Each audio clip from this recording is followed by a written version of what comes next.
will get $600 and a copy of the game. But we discussed if some of the marquee players may sit it out. There's a story on On3 that there are a group of priority athletes that have already been identified by EA Sports. I know this because there was a report on the Wolverine about the 2 Michigan guys that got priority athlete treatment, and that is Will Johnson and Donovan Edwards. And they get a higher percentage based upon their NIL evaluation, like whatever they think they're worth in NIL money.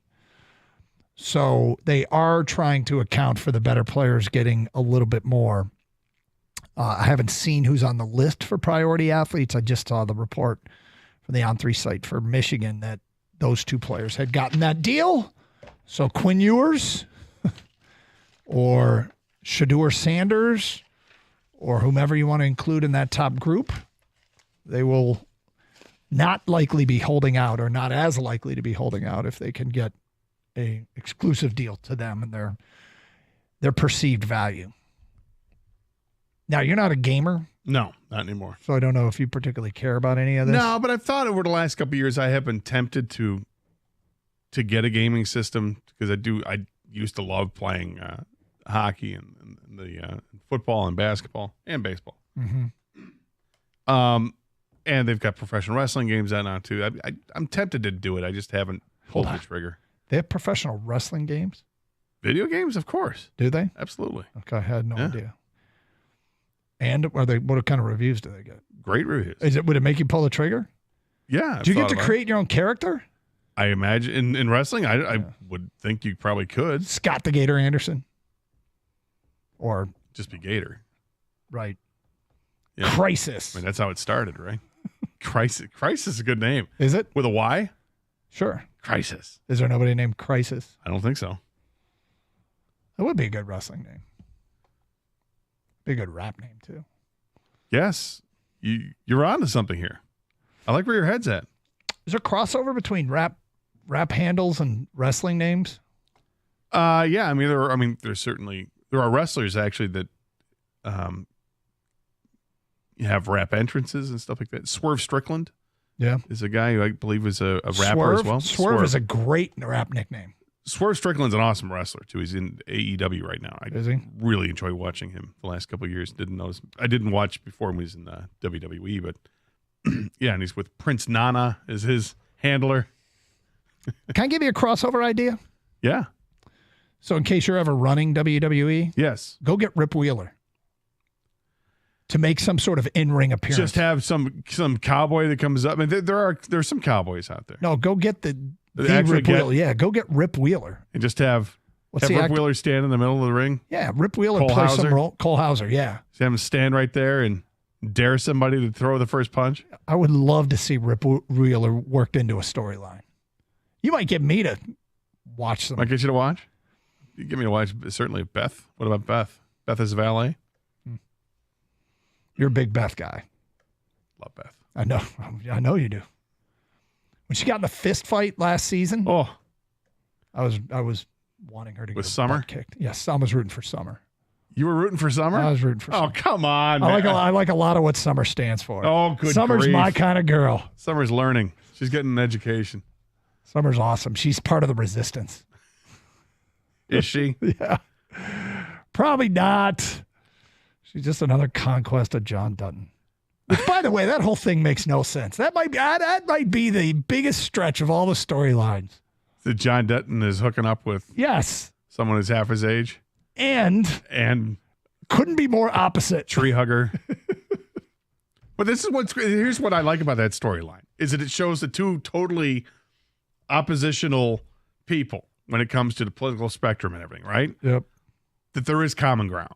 I like that. Sex? Well, no. Aside from the sex, I don't know that there is any common ground. There is. You're really hot.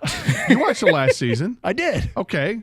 So he made some points, and now she's like when it comes to the land and stuff like that, and she's starting to come around on that, and she's said some things, and I think there's some common ground there that people can share. They're like the Conways. They found common ground in a scripted show. Yeah. Well, sometimes people try to force a lesson down your throat, and that's when it comes to the scripted. Yes. Well, I will tell you, I appreciate it. There was a lot of that going on with Summer and Beth, that's for sure.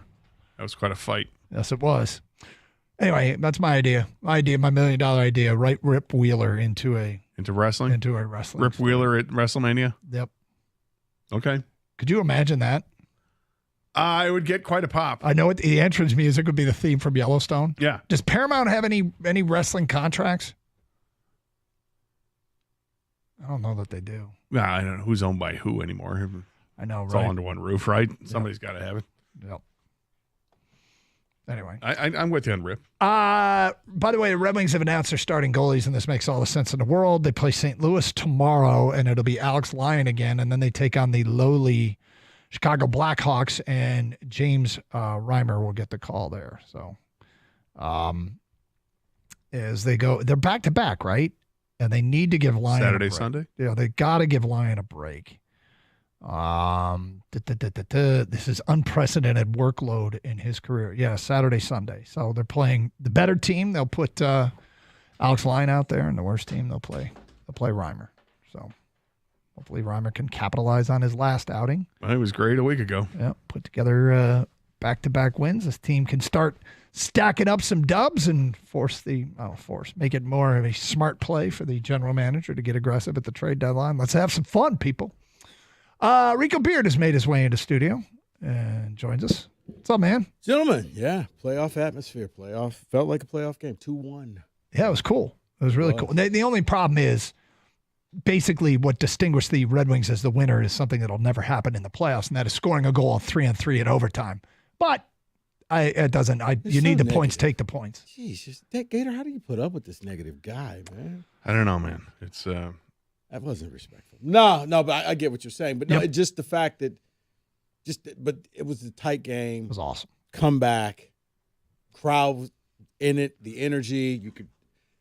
It felt like a playoff hockey game minus 3-on-3. Sure did. So, because we talked about it yesterday, where you at car flag wise, 0 meaning you don't think so, 5 meaning, you know what, you got 4 flags flying and the 5th one's flying someplace else. oh wow. And 5th one meaning you think that not only can they get in the playoffs, they will make a little bit of noise in the playoffs. Well, if they bring last night's effort every night, that's like saying if any team could do that, play their best every night. So I was at a 3 yesterday. I was like, they'll probably make it. 4 means you feel like they're going to get in. Yeah. 5 is, not only are they getting in, but watch it. They're making some noise. Yeah. It's more than a thanks for having us, we'll let ourselves out appearance. Right, Yeah. Right. Piston style. That's what I call it. Don't blink. This is going to be a quick weekend. All right, what do you guys got planned coming up next? We're going to talk about that game last night, plus the new NFL salary cap has come out. Mm-hmm. Your Lions, there's really no excuse. You got the money. Now, where do you allocate that money? Do you go after some free agents, or do you take care of home? Do you use both. that extra money, or Gators just being very generous? He's playing Santa. Both. So where do you allocate the new money? Well, it seems to be more than expected to spend. Because there's Goff's contract's going to be big. So do you just front load that thing? So therefore, he's very cap friendly in later years. When you're having to pay Penne, and it's a thought. I try, man. You do think. You do your best, and that's all that we can ask. You know what? Thanks. That means a lot. Well, you have a great show. You know what? You have a fantastic day. That's And the a great plan. weekend. Have a great weekend. Oh, Might I advise everyone to stay safe and also treat each other with respect. 97.1 The Ticket.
It's so quiet in that place you can hear his. Gio Urshela took infield drills at third base in Lakeland today, less than 24 hours after signing a one-year, $1.5 million deal with the Tigers. Detroit appears to have shifted Matt Vierling back to the outfield primarily, meaning the job at third between Urshela and Zach McKinstry. Tigers president Scott Harris said the club has had its eye on Urshela all offseason.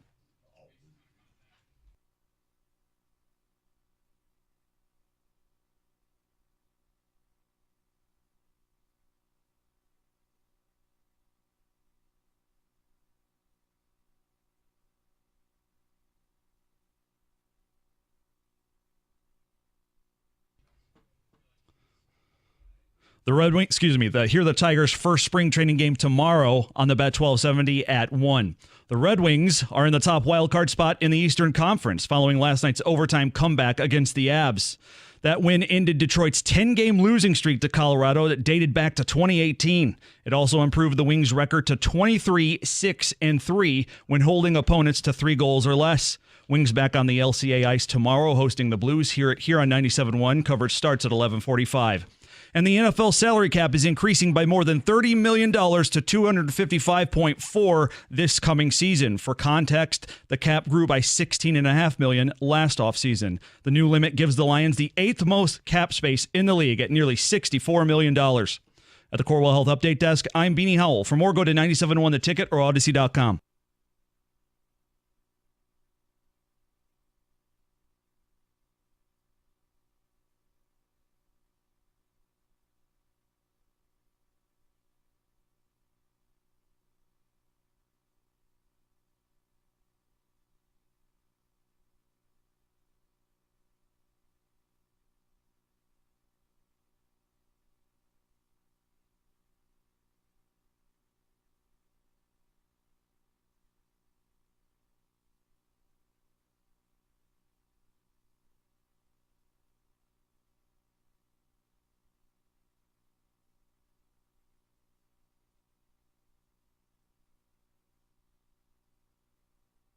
People,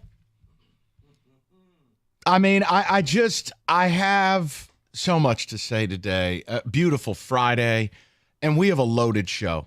And if you want the NFL, we're going to give it to you, but at 3 o'clock because it's LGRW. It is a playoff chase. Thank you, Kenny. And thank you, Ken Cal. That also was Kenny teasing his own chandelier post-game last night. The point, Car flag number 5. Rest that car flag right on up old Mount Olympus or whatever your girl calls Prop it up on there. Prop it right up on there. Now listen, we got to have a conversation. Yesterday we talked about it. It was the idea of it being day 0. It was the official kickoff of the playoff push for the Wings. People have been so football obsessed. You haven't been paying attention. We gave you the 5 most important things you missed. And we talked about how last night's game with Colorado started a vital 6-game run. And it's not just that they won. It's how they won. And I want to ask Kenny if he's willing to change his opinion on something. Now, he has said what I'm about to say doesn't exist, or it's largely overrated. So let me give you one. One is that was a playoff win. That's exactly the type of game you have to play in order to go on long playoff runs. You're simply not going to dump truck teams 6-4 in the playoffs. It doesn't work. I don't know of any sport, Rico, baseball, football, basketball, hockey, no sport changes more from regular season to postseason than hockey. Yeah. That was a big thing. Remember we sat here maybe 6 weeks ago, and I said they were winless in games they didn't score at least 3 goals. Mm-hmm. I mean, the Wings have just not shown an ability to do it. Yep. Big win. 4 or nothing. Right. Big win against a good team, and that gets me to point 2. This is where I want to know if Kenny is willing to change. He has said, Michael, being a fringe hockey guy, you overrate home ice advantage. You overrate it. All I will tell you is the Wings and the energy in that building and what I'm deeming a home ice advantage, I think they are developing it right now. And I know Kenny's not big on the home ice thing. He lectured me. Michael, it isn't football. It's just not the same. Kenny, LCA has an energy about it with this team. And I don't know what got into Patrick Kane last night, but he was emotional. Now, that's a guy who's won Stanley Cups. And when he came out for the 3 stars and did the skate around, there was an emotion. Like, Kenny, there's something with this fan base and this building and this team. They haven't appeared in the playoffs in 7 years, haven't won a series in a decade. Kenny, I feel like they're regaining what they had at one point with the Joe. Now you can laugh at me, and please keep all 5 car flags on. We don't need to see the 5th. But talk to me. This is your day, man. That was a playoff win. That was a playoff win. That was a playoff crowd. I was in a crowd similar months ago when Toronto came into town. And when that fan base shows up in that building, whoa. It's something, I think, Rico, you once referenced it. When that building gets full and all the fans are going, that might be one of the most fierce advantages in sports. It's loud because here's the thing. Because fierce, Michael. We've seen it now at Ford Field, at the Yes. Lions, and we're talking about, oh my God, I've seen it in spots at Little Caesars. Now I know we laugh because we had laughable teams, right? So it never got loud, but I was there like that when that OU MSU game or the Baylor MSU game, and it was like, this place could be a house of horrors. If you ever really got a winning team out there, either on the court or on the ice, the fans will show up. It will get loud. It will get intimidating. But we just never had it. But like at Ford Field, now we have it. Now you know what home field means. That I do think that all of those Detroiters will leave and they'll go across the street to the LCA. They will represent. They will do their part. Now you just need the teams to do their part. Wings playoff odds moved to -225 with that W2. I saw that. That's a massive amount of juice. It is. It's a game they weren't supposed to win. And they did. And they did it in a fashion they normally aren't capable of doing it. They're developing, and that crowd, Kenny, I know, all jokes aside, I am a sucker for home court, home ice, home field. I think the Wings are developing something here. And I'm telling you, I said it on yesterday's show, nobody would be thrilled to see them in the first round of the playoffs. No. Nobody. And then, I didn't realize that was their first time beating Colorado Ever at LCA. At LCA. It was like, wow. Yeah. So my question is this. If that didn't get your attention last night, what will? Think about it. It's an empty feeling here over the next month. It's empty that, look, no one's watching the Pistons. Please don't lie to me and tell me you do. College hoops, both our teams suck. They're not even watching the Pistons to see who's that number 1 pick we can get, because I promise you can't pronounce his name. Yeah, it's actually, you'd have to subscribe to like Spanish television or French TV or something. The Red Wings are real. They're right in front of our faces.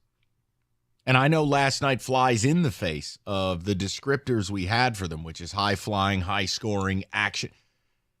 I'm actually more impressed with them winning a 2-1 game and having to come from behind to do it and winning it in OT than I would be a 6-5 game. I've seen that game. And I haven't seen last night. And I was about to say that was the difference, because it wasn't high scoring. It wasn't, okay, who gets the puck last. It was one of, okay, we're down. Now we got to come back. Now we're in overtime, and you made the play. And Kane puts it in, and there it was. And it was like, wow, 2-1. Something you normally don't see because, yeah, as you said, Mike, when they win, it seems like they've had to score 4, 5, 6 goals in order to win. Not a 2-1 comeback win at home against Colorado, a team you hadn't beaten at home in 10 straight times. We've often seen this Red Wings team take a period or more off of a game.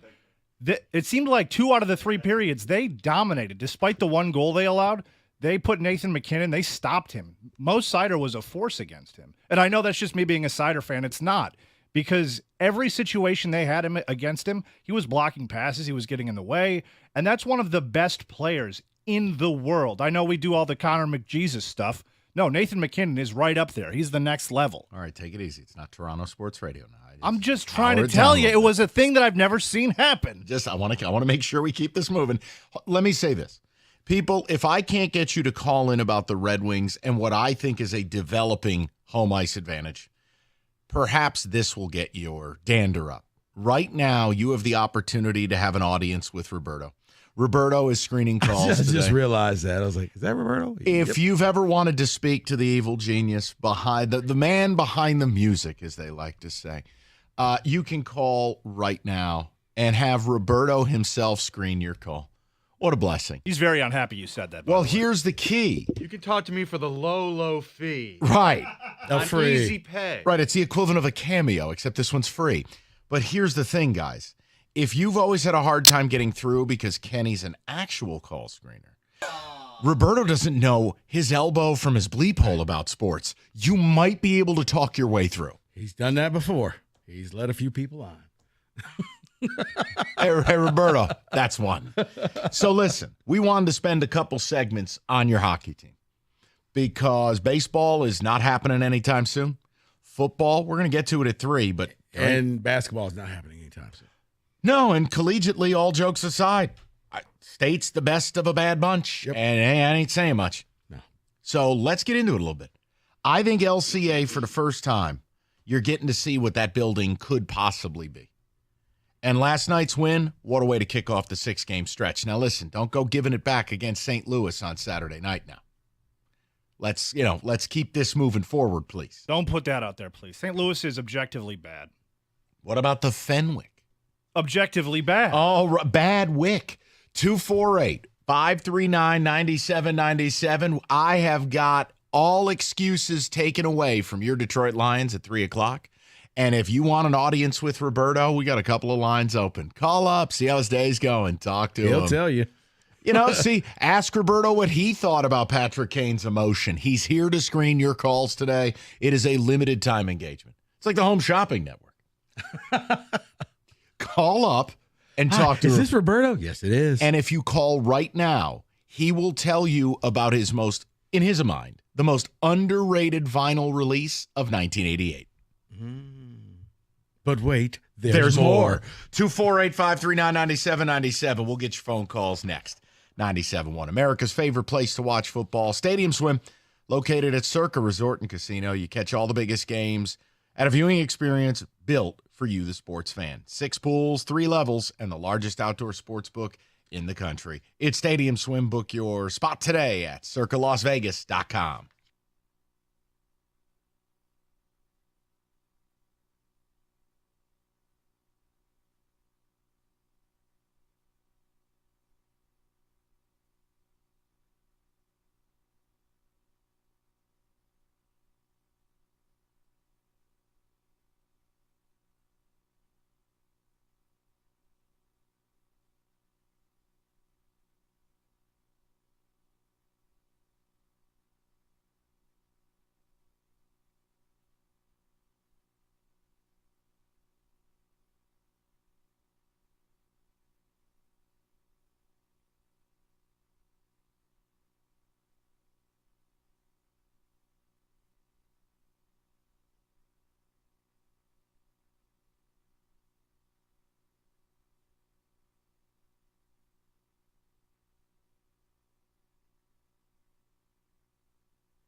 All right, just getting warmed up on a Friday, 3 o'clock. Major news in the NFL that I think takes all excuses away from the Lemmings and from Brad Holmes and your Detroit Lions. We'll get into it at 3. It's all positive, too. Don't be thinking it's negative. And the Wings, all positive. LCA, that place is electric right now. I think it's a developing home ice advantage. Also, Roberto is our call screener today. If you wanna... guys, I got to interrupt. This has been some of the least efficient call screening I've seen in quite some time. He's having full 6-7 minute conversations with people. People are like, oh, you should get paid more, Roberto, back here. No, Kenny, the funny thing is, looking at his demeanor, he's just got that look like he's at a desk. Not a care in the world. Seriously. So let me tell you about this. This is pretty nice. Wait, you're saying put in the meatballs second. Oh, okay. I'm just watching the phones ring. Lines are lighting up. None of these people are ending up on the air. Like, Mike, we got 7 calls. You had 7 calls at one point. That happened. You actually almost had a full rack of calls here, and then Roberto happened. And Roberto's like, no, I really do think Gene Simmons was underrated. He was. Oh, my God, you do too? Yeah. All It right. was my favorite Pink Floyd album. No, that was my favorite. Little bit of patience if you call to have Roberto screen your call. Just understand it's going to be a little bit more of a curated experience today. Kenny, would you like to go to the ticket text before we get to caller? Because Roberto timed out the other 12. This is a real home advantage. I was there yesterday. Never seen anything like it in this building. No, it really is. LCA was built at the worst time possible because both teams were such garbage. Mm-hmm. Now you're getting to see the building in some ways get a little bit of an identity. And it was always going to be the home of the Red Wings. I mean, the Pistons are nothing more than a redheaded stepchild. They pay rent. They lease. This is the home of the Wings. So it's only fitting the Wings are the one to give it its identity. Home of champions. Oh, that's right. Champions. Home of Joe Bucks. Yeah. All right, go ahead, Kenny. Am I the only one moving my 3 flags to 4 or maybe even 5 car flags? I think if they are able to string together 3-4 wins in a row here, you don't have a choice but to go to 4 car flags. 5 is, if you go to 5, it means you think they're going to win a playoff series, that they're a mortal lock. I'm not doing that. But I have no problem if you told me today after that win last night, if they do their job, they're absolutely making the playoffs. That's 4 car flags. It was the type of win that they got. It wasn't a high-scoring game. It was low-scoring. You got it done. You came from behind. That screams playoff. It's impressive, yes. Kenny. And we got it done on a random Thursday evening game. It wasn't like, it was the Avalanche. It was Heritage Night or whatever they called it. But I think it's impressive that they actually did it on a weekday and not a Saturday or a Sunday. Why would that be? Because Saturday and Sunday, people are working on Fridays. People have things to do during the weekdays. I often, when I go to Wings games, I see it less crowded during, the Wednesdays and Thursdays. I think it's relevant. Okay. Let's go to Shane, 97.1. Shane, how you doing? I'm good, Mike. How you guys doing? Good, man. What's on your mind? Good. How great is it to see a plan come together? And I'm talking about the Yzer plan. We're witnessing it, and whether we're watching or not, whether we're paying attention, I'm paying attention, and just a few things, man. Alex Lyon, doesn't even get a star last night. Guy plays out of his mind, helps the team win. We're seeing This is what happens when you see a consistent goalie. You start piling up the wins. That's one. Number 2, I want to say Dylan Larkin. Without the guy, he's heart and soul.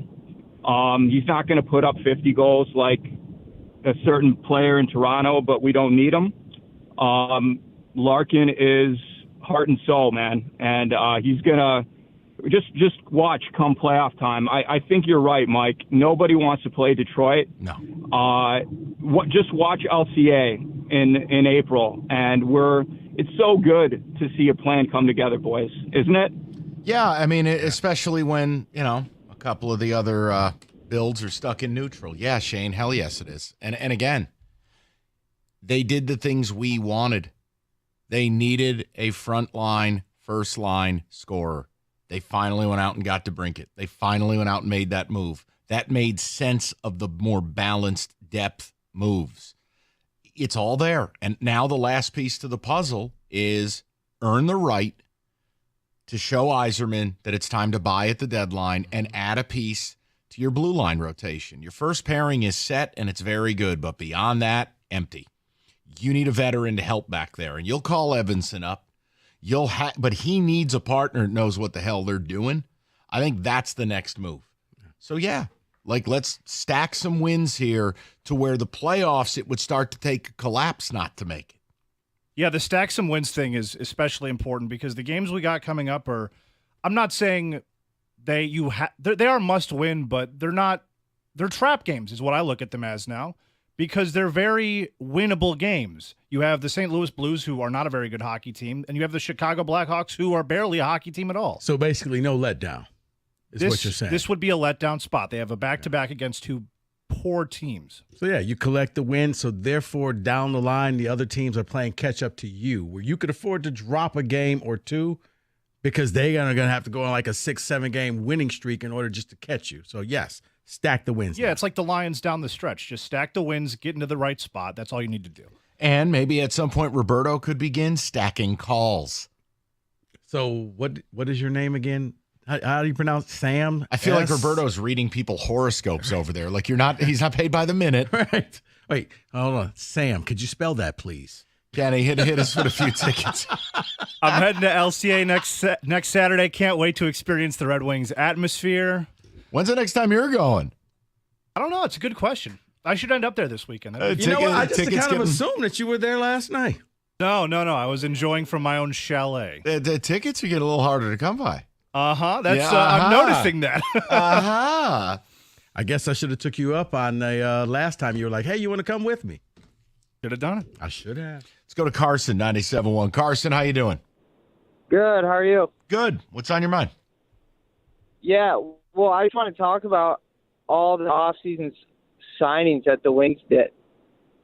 I mean, we're leading the league in points with off-season signings.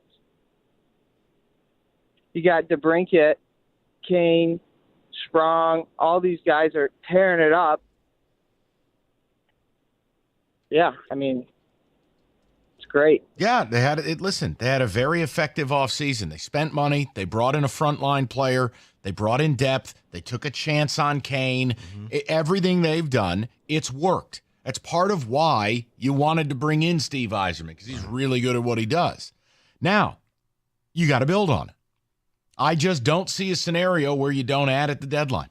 I don't. No. And then you go into the summer, and the summer needs to be not a bonanza, but like you make the moves to become a Stanley Cup team this summer. So it's all happening. Yeah, kind of like the parallel Lions. You want to try to get into the playoffs. Now, once you get in, now let's try to win this whole thing. Oh, I thought it was then hold receipts and act like you're the smartest people to ever grace Earth, even though you didn't win anything. Or that. Or look, I think telling Yzerman's you. a little more classier. He won't do that. But you know what? Yzerman's also earned certain rights, I think, that other people haven't. Mm-hmm. Like, it's a very weird heel turn by the Lions so far. Very weird. It is. Don't get high on your own supply now. We're all happy with the playoff wins, but like I must have missed the highlight reel from the Super Bowl because you weren't in it. It was a weird flex. And we'll get to their offseason coming up at 3 because something happened in the NFL today that gives you no excuses. And the Lemmings are going to have a real hard time with this topic. So we're probably trust in Brad. Balake, if you want to go to war, we can go to war. We're going to go to war at 3, I guarantee you. D-Nice! Blake. That is, honestly, that Key and Peele sketch, I've seen it 500 times. There was another one. Never ceases to be funny. There was another one I guess I never saw where they all had to get up and go take like photos for their different clubs. Oh, yeah, he had a meltdown. O'Shaughnessy. Hag Shaughnessy. Like, D-Nice, where you going? I'm a member of the chess club. No, you're not. The one kid's like, Steve Fan. He's like, present. Where you got to go? I got to go pick up my kid. Okay. Dismissed. Right. If you know, you know. And if you don't, I'm sorry. You should go check it. It's one of the funniest Key and Peele skits ever. I'm a Future Leaders Club. Wait, so you got a time machine at home? Roberto, when you're not exchanging recipes on the phone lines with people, perhaps we could put in a few clips. All right, we will get more of your phone calls. This is Kenny's Hour. The Wings with a huge win. Are we seeing the true birth of LCA as a real building, not a morgue? And we'll get to the NFL at 3. 97.1.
Oh, it's the birth of LCA. And look, we talked about it yesterday. It was the beginning of the playoff push. I just want to know when you're going to get on board here. This team's worth your time. We started the year saying it. We're saying it now. We'll get to the Lions at 3 because there's NFL news today that leaves Brad Holmes and the Lemming fan base no excuses. You have no out. There is nowhere to run. I will explain. And then we're probably going to war. Let's go right to the people, though. Roberto is the call screener today. I'm 90% sure someone just hurled an ethnic slur at him during the break. Sir, if my dad owes you $50,000, take it up with him. I don't know what to tell him. This is not a collections agency. It's a radio show. But Roberto will screen your call live. You can talk Italian food, all types of lifestyle plays, whatever you like. Let's go to, or hair dye, because that beard is electric. Let's go to Ben, 97.1. What's up, Benny? What's going on, Mike? How are you? I had a question for you guys. Oh, pretty good. Not bad. Can't complain. Yes, sir. That emotion that Patrick Kane showed last night, do you think that was more on a personal level? Like, hey, hip surgery, 35 years old, I can still do this? Or do you think it was more of him saying, wow, this team, this arena, these fans, I'm buying in. I want to sign another 2-year extension here, and I want to bring home Lord Stanley. What you guys thought? Ben, I think all of it's in play. Kenny, what was your take on it? I think it's hard for me to read into it, but Ben, that was a pretty electric place. That's the biggest goal he scored in a while. I don't know. Maybe it just got to him like, wow, I didn't think I'd be in an environment like this again. I don't know. See, I think both things could be true. I think it's when you come back from the injury and the first time where you almost forget that you were injured and you just become that player. He was just a hockey player. He made a goal, and then he thought about, oh, my goodness, everything that took place before, in my opinion. I think that's where a lot of the emotion came in. It's like, yeah, you know what? I'm back. I feel like I'm me again. Right. There's a little bit of me that wants, obviously, it's got its personal, side of it, but I want it to be about this team because I want him to stay here. And, I think with him on the team, it brings a whole nother level and diameter to the team. So I think it's all good, but I'm going to hang up, guys, and have a good day. Appreciate it, Ben. Yeah, Kenny, what was your takeaway? My takeaway from the Patrick Kane thing was this guy maybe thought at one point that he wasn't going to play hockey ever again. Now he scores a big goal in front of a whole bunch of people who just, you saw it on TV. The texters are confirming it. The most electric that place may have ever been. It was the birth of the arena. The arena's been nothing but a soulless, gray structure. The only thing that makes an arena good is it's not a LED roof, even though we feel like we got hoodwinked. The point is, it's there has to be memories and moments that birth the building.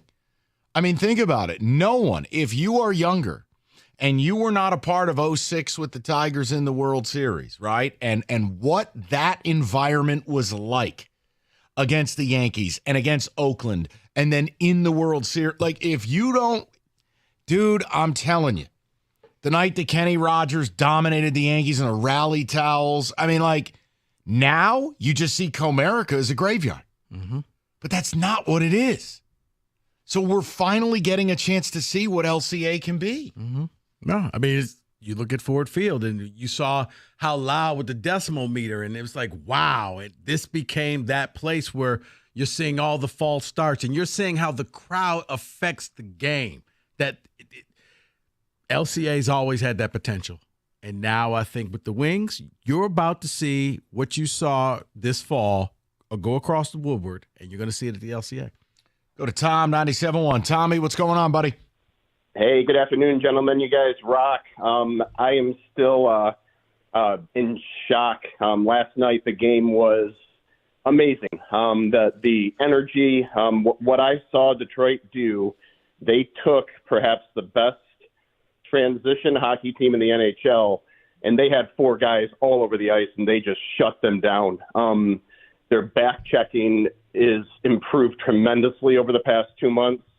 And this is the type of team that, you take a look. This team can score. Now we're learning how to play defense. We're dropping, our goals against is coming down, below the threes when you're taking a look at where we're trending. So, well, and it also helps you've got health at the goalie spot. I mean, you had some wicked injuries there for about a month where we were one step from having Roberto in net. So, to get Lyon back, to get some stability, it's all coming. Hey, Pepper, it's all coming together. Let's make a move at the deadline. Let's add a little bit. Absolutely. Yep, definitely. We need a box defenseman. We already have offensive defensemen, and no, this puzzle is coming together. It's a beautiful thing. Thank you, gentlemen. Tommy, all I want is when the NFL draft is in town, I want the Red Wings to have a playoff game. That's the goal. That is what, that is to me very what? Wow. No, that would, logistical nightmare. Well, it's going to be a nightmare no matter what. So I figure let's just turn it into a total hellscape and just blow it out. You just want to go full Hunger Games, Lord of the Flies. Yeah, I just hell with it. Really test the city's infrastructure. Let's see what we got here. Dude, Taylor Swift tested it. The draft and a Red Wings home playoff game would just. You may as well set up a tent city at that point because ain't nobody going to be able to move. Let's go over to Nick, 97.1. Nick, what's going on, buddy? How are you? Hey, fellas, how you doing? Good, man. What's on your mind? The last time I paid attention to hockey was 2015. I left the state, hadn't really had a reason to seek out the Wings, and I think now you're bringing they're bringing hockey casuals back in, and that's why you're seeing LCA light up the way that it is, and getting people excited again for the Wings. And look, you know what, Nick, I never viewed it as an insult. I think outside of a very few American cities, which I don't think Detroit is one, you don't have enough dyed-in-the-wool hardcore hockey fans that you don't need the casuals to take your venue to the next level. That's not a shot. It's just hockey is a very difficult sport. If you don't grow up around it, if it's not your favorite sport, it's very hard to get into it. And Hockey Town, when the Wings are good, elite. When they're not, very average. So, yeah, Nick, the casuals, myself included, this is what it takes. This is the cost of admission. It's a very niche sport. I mean, it's hard to get the outsider, the average sports fan who's like, I'll watch a little bit of this and that. It's harder to get those people in. And now that we have, you see what it looks like. Yes. And again, baseball's the same way, guys. Let's take it a step further. How many ballparks sell out on a night-in, night-out basis when the ball club is average or bad? St. Louis, one. There aren't many towns. No. Hey, newsflash, Yankee Stadium was empty last year.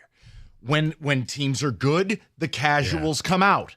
Like, the hardcore fan is a very small number. Right. I'm trying to think. Dodger Stadium, no. Oh, they spent $7 billion. You should go to the games. Yeah.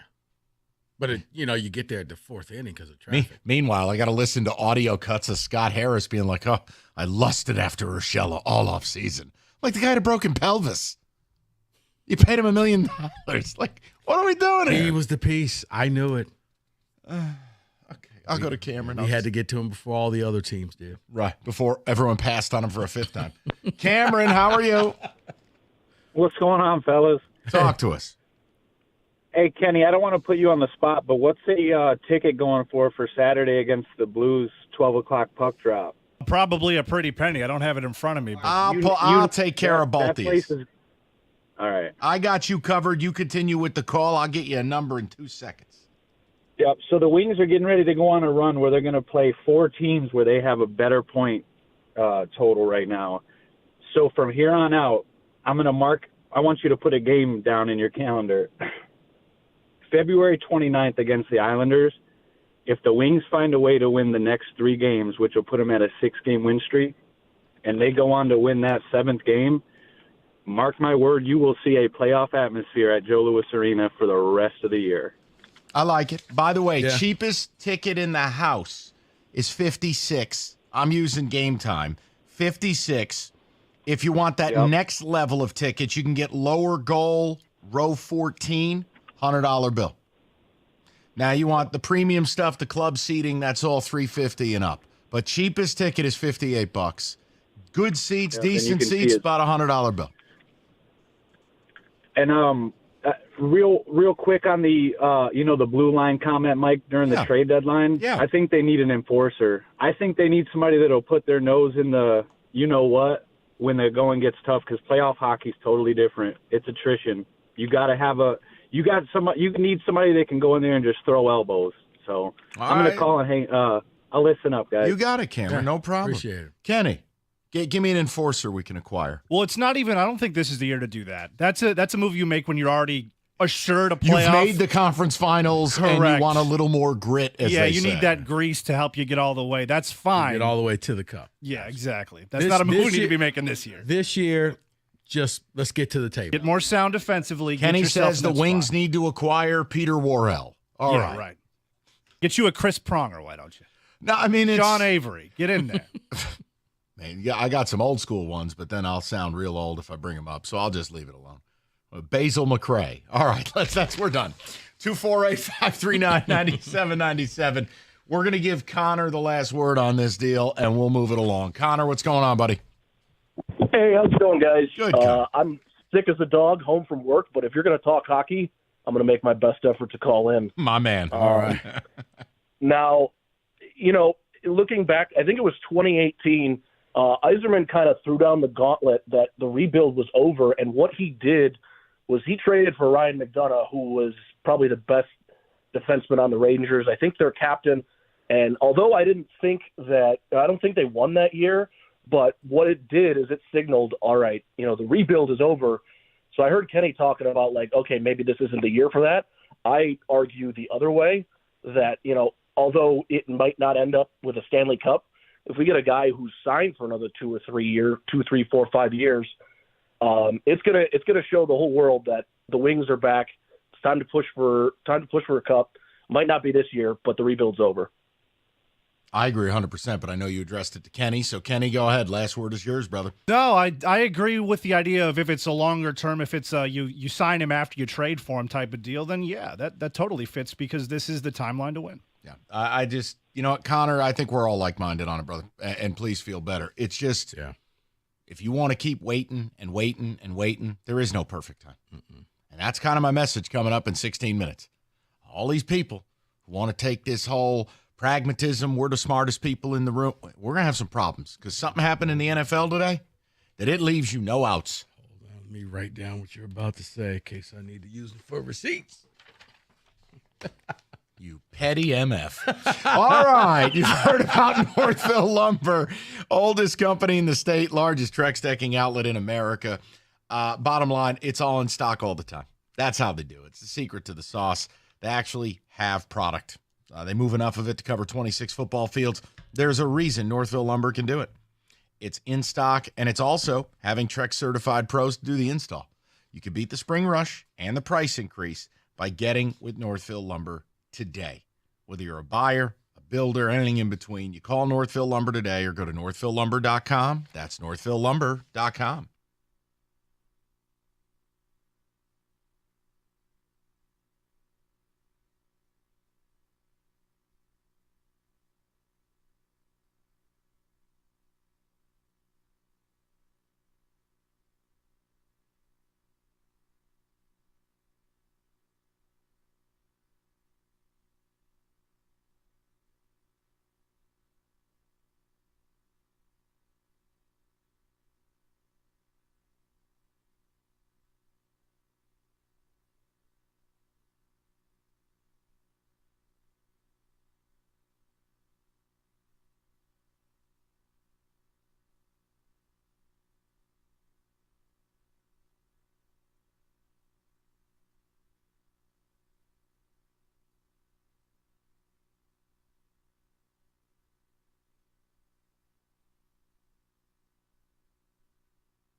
All right. Quick one segment timeout from the business at hand. Rico's got something fun for us, so I want to let you intro this. I don't know what type of production we have.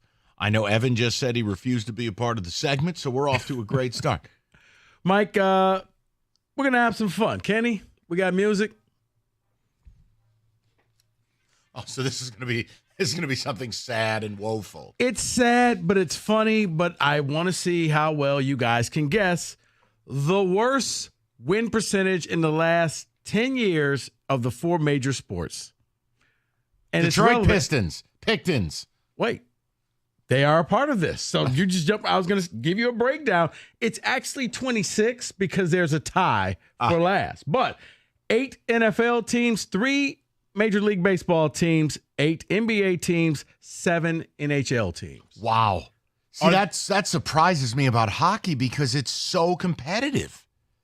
The Sabres have got to be on there, don't they? Sabres, I would guess. The Senators had some bad teams. Buffalo in there. Sabres? Yes. Give me Ottawa. They Is came Ottawa in there? at 7. They've been terrible. Yes, they've been real bad. Who did you say? Ottawa, yeah. Ottawa, 15th at .433. Coyotes. Great guess. Hold on. Uh-oh, Rico's taking a call. The Coyotes are, yes. Oh, thank God. They I was are gonna say, they 8. had to be. No Yep. Belding, a top 10 guess. 8. These guys slipping over here. Kenny, let's see if we can get the rest of the hockey. Go ahead. Right. So the Red Wings were really, really, really bad in the last 10 years. I think historically bad. Are they on the list? The Red Wings are, yes, at 12. He's playing head games with us. Maybe no. All right. Who else in the NHL? The Canadians were real bad. For a They minute bottomed out. You're right. Oh, boy. Things got bad with Carey Price's knee. All right. Montreal, Les Habitants. No. I hate you. They did All not right. make the cut. Let's go to Kenny. Close. He but just no. razzle-dazzled me like Bob Barker. The Blue Jackets have been a poverty franchise for the last 20 years, so Columbus. But they have a cannon. Ooh. And they also did not make the list. Okay, now that we've back-to-back missed, reveal the rest of the NHL. We'll move to the next sport. The rest is the Coyotes, the Sabres, the Red Wings, Senators, Kraken, Devils, Blackhawks, Canadians. No, Blackhawks. That was an obvious one. How did we miss Blackhawks. that? Connor Bedard. So, Listen, mistakes were made. All right, so now let's go to the NBA. NBA, the I've given the Association. Pictons. I want to back it up with this guess, the Charlotte Hornets. The Pictons and the Charlotte Hornets. Pistons are at, as bad as they are, they're at 3. There are 2 teams worse in the 4 major sports than the Pistons last 2 years. But they're at 3. They're at 3. The Charlotte Hornets are at 20. Okay, how many total in the NBA? 8. Because technically somebody's percentage tied the Blackhawks. I'll go Washington Wizards. The Washington Wizards, Mike, you are... He's doing it again. Hold on. He's giving me the razzle-dazzle. I want to make sure the Wizards are not there. You're a liar and a bad person. They're close. They are close. They're horrible. They're at the play-in games, but they are not there. I can't even look at Kenny for a guess. He doesn't like the NBA. The Bobcats. No, stop. They're not even a thing anymore. Okay, timeout. Over the last decade, team that's picked number 1 twice, I think, continually. What about the New Orleans franchise? You're saying the New Orleans Pelicans? Yes, / Hornets, whatever they were, yeah. Show me the Hornets. All right, that's 3. I got 5 more to go? Yeah.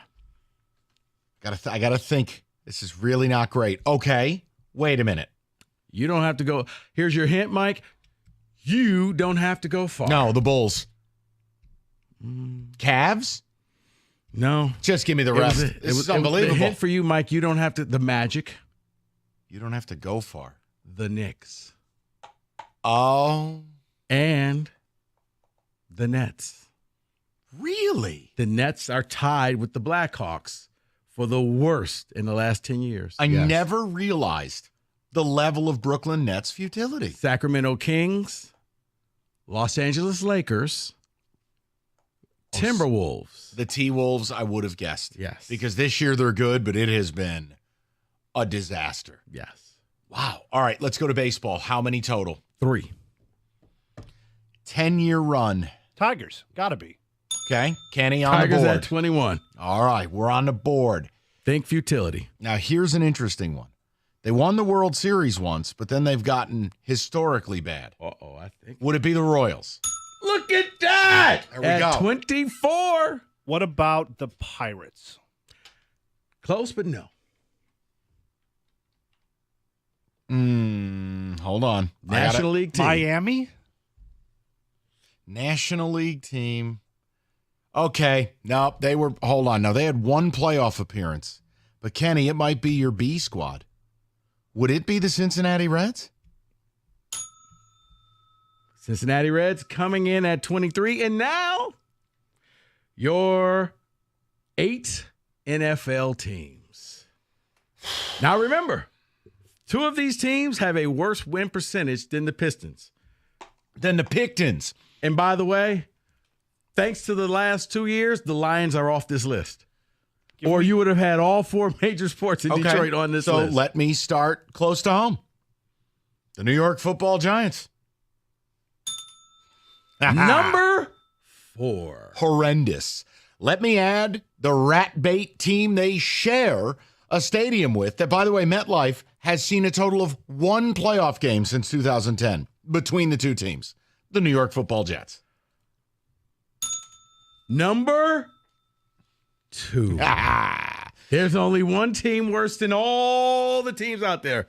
But yes, the 2 All New right. York teams. Boy, there's not a lot going on in New York. Thanks for reminding me, and thanks for stopping by. Kenny, Good thing you got Sabaros. one of Venture America's pie. What about Jacksonville? Kenny wins. Excellent. The number 1 team, well, the worst team in the last 10 years. Let me give you a team that now they've had 2 good years, 2. But the other 8 might be so bad, including the worst head coach record of all time, it may have not made up for it. Cleveland Browns. All right. We have 1, 2, 3, 4 teams 4 left, Kenny. What about Houston? No, they made the playoffs 3-4 years in a row. Yeah, but this is 10 years. They had some lean years back then. And by 1 percentage point, they're out. Thank you, TJ Yates. A 451 win percentage. All right, let's go. 450 was the cutoff. NFC, they're trash. I don't remember the last time they were actually good and I respected them. The Chicago Bears. Yes! This is my game. Give me a game all about being terrible. I'm in. All right, Kenny, back to you. We have 3 teams. more. Give me the Commanders. Great pick. Kenny. Great pick. Mike, Terrible can you franchise. match Kenny? There's 2 Okay. left. All right, I have one. And I just don't know if they've been bad enough for long enough, because what about the Raiders? Yes. That was going to be my guess. Back to Raquel, over to Kenny. There's 1 left, Kenny. Do you need a hint? I do need a hint. Why does he get a hint? Oh, no. Come on, Kenny. You can do this. It's not that hard when you think about it. I'm blanking here. No. What do we got? Give me a hint. Give me something here that I can work Give with. him a hint. I'm in a good mood. It's Friday. Arizona. No. That's my guess. No. They are in, well, I'm trying to think. Yes, they're in the NFC. Lions played them last season. Tampa Bay? I don't know. They have a tiny quarterback. Oh, Carolina. All you got to do is say tiny quarterback. I picked the wrong tiny quarterback when I said Arizona. Yeah, diminutive QBs. Listen, where I'm disappointed in myself is the NBA. I should have done better there. Hockey, I was pleased we got most. Baseball, we nailed. Football, we nailed. I should have got Chicago. I'm still upset about The that. Blackhawks one is a real bad job by us at large. But overall, see, I enjoyed this. Blackhawks and the Brooklyn Nets all tied 450. I never would have got to Brooklyn. And Kansas City Royals, they all had 450. What do we even call this? The futility index? The Where was this worst- from? I was just searching the web and I came across this and I told those guys, I got a blitz, but you're not allowed to go and look this up because this is going to be fun. Worst win percentages in the last 10 years. Why? Because there were 3 Detroit teams in there. What a blessing it's been. 97-1. FanDuel, America's #1 sportsbook right now. New customers get $150 in bonus bets with any winning $5 wager. That's $150 if your bet wins. You bet on all your favorite NBA teams, players, live SGPs, exclusive props. Just visit FanDuel.com/ticket. That's FanDuel.com/ticket. It's FanDuel, the official partner of the NBA. 21 and up, present Michigan. First online real money wager only. $10 first deposit required. Bonus issued. Now in trouble. Bonus bets that expire 7 days after receipt. See terms. Sportsbook.fanduel.com. You got a gambling problem? Just call 1-800-270-7117.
Brought to you by Twin Peaks. A doubleheader tomorrow at Little Caesars Arena. First, the Red Wings put their 3-game winning streak on the line against the Blues. Detroit is in sole possession of the Eastern Conference's top wildcard spot following last night's overtime win over the Avalanche. St. Louis is tied for the last wildcard in the West. Wings and Blues skate right here on 97.1. Coverage starts at 11:45. After that, the LCA crew will earn their paychecks. They'll hustle to change the playing surface from ice to the hardwood as the Pistons host the Magic. You can hear that here on 97.1 too. Pregame starts at 7:35. Information relevant to Michigan fans. Newly adopted legislation empowers the NCAA Committee on Infractions to penalize athletic directors, presidents, and other non-coaches for NCAA violations. In a meeting Thursday, the committee determined it will mete out penalties to such individuals on a case-by-case basis. The new legislation and enforcement build on an NCAA rule adopted last January that holds head coaches responsible for violations committed by others within their programs. And we have an early frontrunner for Sports Soundbite of the Year. This courtesy of NHL ref Garrett Rank, who delivered this line to the St. Louis crowd last night after reviewing a disallowed Blues goal.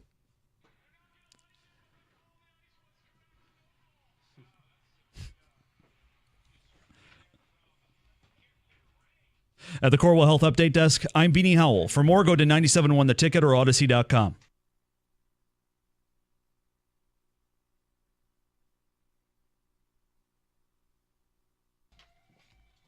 All right, and similar to that ref in St. Louis last night, you're not going to like what I have to say, but you're going to hear it, and away we go. News in the NFL today that I think takes away any excuses for the Lions not to be aggressive and not to go all out. And understand the backdrop of this was inexplicably, in a very bizarre manner, a team that didn't even get to the Super Bowl, much less win it, having a receipts party for people like Dave Burkett. Dave is infinitely fair and one of the best beat writers in the league. The point is, there's an air of smartest guy in the room going around. And while Brad Holmes has been very good drafting, the free agency has not been that good. Just hasn't. How'd that rebuilt secondary work? It didn't. So here's the point. We think it's been foreshadowed by Brad Holmes. Oh, no, we know best. We're not going to go out and have some bold offseason. We're not going to go out and be big in free agency. You pores, just sit there. We've got this all covered. Well, I think that's kind of novel from a group that didn't hang a banner last year, that didn't win anything. Yes, winning the division was important to us. Winning a playoff game was important to us. Those are not things that the league does cartwheels over. Okay? Like the Pittsburgh Steelers make the playoffs every year. The owner said, quote, I'm sick of this. The Cowboys won 12 games 3 straight years. Won the division. Jerry Jones about to burn the building down. So Rico and I have said, you're in your Super Bowl window. And it is just clear as the day is long. There are a multitude of edge rushers that are going to be free agents, and there are a multitude of high-end corners. You need one or both. And I'm basically public enemy number one because I don't do the lemming routine. Rico doesn't do the lemming routine. I can both tell you I think Brad Holmes done a very nice job, but Brad Holmes is not some kind of messiah. I'm sorry, but Brad Holmes is not going to be mistaken for Eddie DeBartolo Jr. anytime soon with 4 rings. Take it easy. You're a long way from Belichick. So I am going to question things. I am going to give you my opinion. That's what sports are for, and it's what I'm paid to do. Well, news in the NFL today, Ricardo, I think it takes away any excuses the Lions would have to be anything other than bold. This is a Dave Burkett headline, so maybe Brad can keep a receipt here. Detroit Lions swimming in cap space after the NFL sets the salary cap at $255.4 million. And you go, well, that number doesn't mean anything to me. What is it at now? Glad you asked. The cap this year was $224.8. So to keep this nice and clean, we're just going to say the cap went up $30 million. Now, what does that mean to you? Glad you asked. This is where Dave's a pro. The Lions have $171 million in commitments for 24. That number will increase once Amon-Ra St. Brown and Aleem McNeil are factored in. They have 23 in dead money. You break it down, the Lions are going to open with roughly, before restructuring, before cutting anyone else, they are going to open up with $65 million in cap space. That puts them number 8 in the league. Right. Number 8, not 18, not 28, number 8. $65 million in cap space. What it ends up being is this increase today just dropped a $16 million bomb on you. Money that wasn't there, that's there now. This is before you redo people's deals. This is before you cut other people like Tracy Walker. So here's my question. How can you offer this franchise and Brad Holmes any wiggle room when it comes to the type of offseason they need to have? You didn't beat San Francisco because your defense is trash. Now, they try hard, and Aaron Glenn is the equivalent of a 5-star chef cooking with 2-star ingredients. He's doing the best he can. Yep. Whether it's a Daniil Hunter, whether it's a Chris Jones, whether it's a L'Jarius Sneed, whether it's a Kendall Fuller. Guys, I don't get lost in names. I want the data. I want the performance. I want the player. I have said this to you. I cannot sit here this offseason and do what many of you are doing. Well, whatever Brad Holmes thinks is best, I guess we'll just go with that. Go somewhere else. I want to win a Super Bowl. You're not a Brad bot?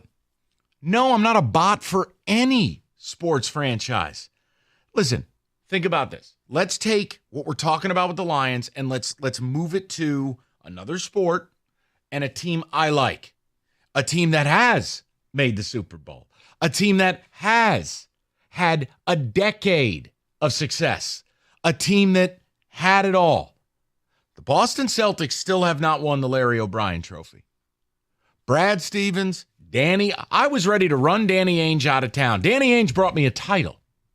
Danny Ainge engineered a rebuild that produced Eastern Conference Finals appearances and then a Finals appearance 2 years ago that now Brad Stevens is in charge of. Every year I am wholly unsatisfied without a championship and I want more. These are all facts, people. What did the Celtics do this offseason? It wasn't good enough to just pay Jaylen Brown, run it back with Tatum and Brown, and whatever they want is good enough for me. They went out and got Kristaps Porzingis. They went out and got Drew Holiday. They are loaded for bear. They went out at the deadline and got Xavier Tillman and all his children. So my point is, why would I ever be different with your team? This is a quest we're on. This is about having a parade down Woodward. It is. So just miss me with any of this in Brad I trust garbage. It's weak-minded. You don't think for yourself. And you're afraid is what that line of thinking really is. Because with $65 million in cap space, Rico, you and I both agree on this. The cap isn't even real. It's not. You have roughly a 3 to 5 year window. If you're lucky of being a Super Bowl team, it's go time. The problem is this. If you're Holmes, you got all that money. Are you going to be aggressive? I would like for him to go out there. I wanted him to go and get an edge. I mean, we all heard the Chase Young drop. I remember the day when you promptly told me to get out. You passed on people because you thought, okay, well, Houston's going to come back and he's going to be this guy, except for he didn't come back until pretty much the end of the season, and he didn't have the impact that you thought he was going to. So now you should go out here and you have the money for free agency. You make it fit. My biggest question that I think, Mike, they're going to take this extra money and they're going to reinvest in themselves. They're going to reinvest in the guys they already have on the team. Which I encourage them to do, but they're not mutually exclusive. I understand that. Any GM worth their salt could take this, accomplish what he needs to in-house, and go get the shopping done outside of the house. But Holmes has shown me that he appreciates and he cares about everybody in the locker room, and it's Detroit versus the world. I don't see him bringing in. He should. He's got the money. There's no excuse anymore. But I've lowered the bar. I don't see it happening because he won't do it. Okay, and for the record, Rico does something that I don't do. Lower the bar. I don't do it. Don't believe in it.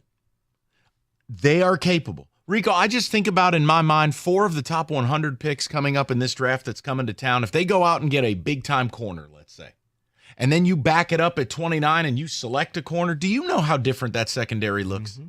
Now Sutton can be the number 2 that he is, and I have an understudy for both of them that I can bring along slowly as a bit of a luxury. Be your nickel corner. That's right. Now you can move Branch more to a safety role. Like, there's so many different things that you can do. So I'd like to hear from the people on this. Because for anyone who's crying about money, well, we got to pay this guy, we got to pay that guy. But see, that's just it.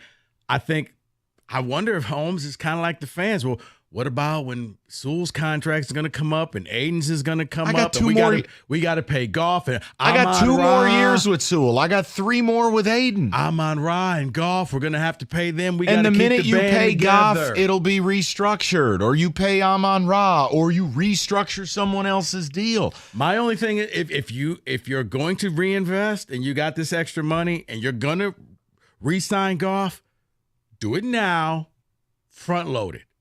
Take this extra money and kind of put it so when later down the line, when you need to get rid of him, he's not going to be a big cap. And here's the other thing. Here, you want to know where Sewell's money's coming from? When Taylor Decker walks out the door in a year. I mean, guys, this is the world we live in. I mean, yes, that makes sense, but I don't think people want to. That's why I wouldn't be mad if they drafted an O-lineman at 29. Want to start having those conversations? I'm gonna go with that referee. You're not going to want to hear this, but that's the whole key. Rico, this is not like radio blather of you or I attaching ourselves to some inherent bias of one player they must have or it's a failure. No, that's petulant. I'm not doing that. I'm saying any of the elite edges or any of the elite corners is priority 1, 2, and 3 in free agency, which begins in roughly 2 weeks. Yeah, I wouldn't even limit it to edge. I would go defensive line. If you upgrade your D tackles, be able to rotate them in, add strength to your strength. That's fine. Sure. If you went out and got a difference maker, like let's say a week from today, you get news that someone told Chris Jones to F off and he said, I'll never be a Chief again. I'd line up to hand him $30 million. Yep. Chris Jones next to Aleem McNeil. Yeah, okay. You enjoy. You stay up late game planning for that. I'm going to sleep now. Like, guys, I just want to understand with the news today, and for context, the cap only went up $15 million last year. It went up 31 this year. You have been handed a player. Literally a $15 million expenditure. You could go out and get L'Jarius Sneed with that money if Sneed doesn't return to the Chiefs. Guys, tell me what outs they have not to deliver a bold offseason that puts them squarely in the Super Bowl conversation. This news today is huge. Yeah, because with the $31 million in increase, you can go out and I'm talking like Cam Sutton and CJ Gardner-Johnson. No, you can get an impact player with that money. You don't have to shop at the discount DVD bin. You can go out there and you can get the main thing. And I have always said it. When bad teams go crazy in free agency, bad things happen, right? It play stupid games, win stupid prizes. Free agency is generally for the elite. Free agency are where people like Rico from that privileged Pope Mobile stop to hand a poor person $1 and they just go, oh, look, I've acquired Christian McCaffrey. Like, this is how you become. They had to give up things. Yeah, and it's just, I guys, I can't sit here. If you can afford to dine at the best restaurant on the planet, then why the hell are you eating at a roadside garbage can? And I would take it the next step. If you could afford to dine at the best restaurant, then don't check the bill when it comes to the table. Just pay it the cost. And right now you're itemizing and you're trying to say, well, I only had the hors d'oeuvres and you had the drinks. No. You're one of the big boys now. Just throw the credit card down there, pay the cost, tip the waiter, and walk out. And here's the other angle to it. And I know you're not going to like this part, but whatever. I like that, bro. You're not going to like this. But this is where trades take place, too. This is where you don't need all that draft capital. This is where if somebody decides they're going to do a sign and trade, if somebody decides, hey, I want to go out and I want to trade for a big-time player. That's a thing in the NFL now. It's what propelled Philly to a Super Bowl 2 years ago, getting A.J. Brown. You're number 1, too, Kenny. 248-539-9797. We will get your phone calls next. 97.1. Let's talk about that Chevy dealer in the area that's leading the way. It's Hamilton Chevrolet in Warren at 14 Mile and Mound to be exact. Rev up your drive with unbeatable deals at Hamilton. Andrew and his sales staff want to be a Chevy dealer. It's time to hit the road in style. Hamilton is your go-to destination for top-notch vehicles and savings. Sleek, powerful cars ready to conquer the roads, and Hamilton Chevrolet has all of them for you, from fuel-efficient compacts to rugged SUVs. Heck, it's so nice out. Yeah, they got convertibles. They got wheels to match your lifestyle, and with Hamilton, you know you're getting excellence. It's not just about selling cars. It's about delivering an unmatched driving experience. They're more than just a dealership. It's a commitment to quality and customer satisfaction. And right now, take advantage of the February Rico deal. A new 2024 Chevy Blazer LT, $269 a month for 24 months. Did not stutter. $269 a month for 24 months. You walk in with $995 down. You drive away with 10,000 miles a year. The best deals are found at 14 Mile and Mound. Stop in to see my guys at Hamilton for details. Visit HamiltonChevy.com. Together, let's ride.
Oh, hi there, everybody. Perfect temperature to sleep, 68 degrees. What's not up for debate?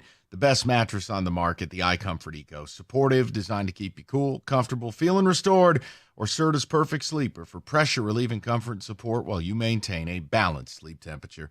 Serta, made in Michigan, have been for 110 years. Just go to Serta.com to find a retailer near you.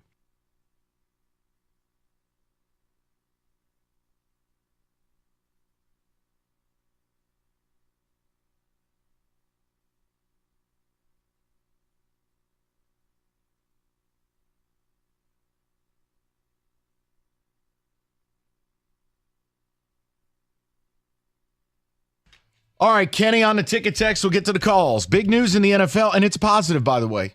There is no way for you to paint this as negative. Just because I'm not some can't think for myself lemming, I just trust whatever they decide, doesn't mean I'm negative about it. The NFL salary cap going up by $31 million, which after some expenditures gives you a free 16.5 and puts you firmly at number 8 before you do any restructuring, before you cut anybody else. Almost $66 million in cap space. Yeah, no, I'm sorry, but shopping for Lethal Weapon 3 at the DVD bin, that doesn't work for me this offseason.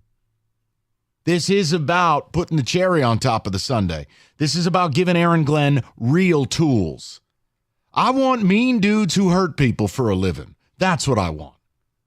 That does mean I pay a defensive lineman $20+ million. You're damn right. I want dudes.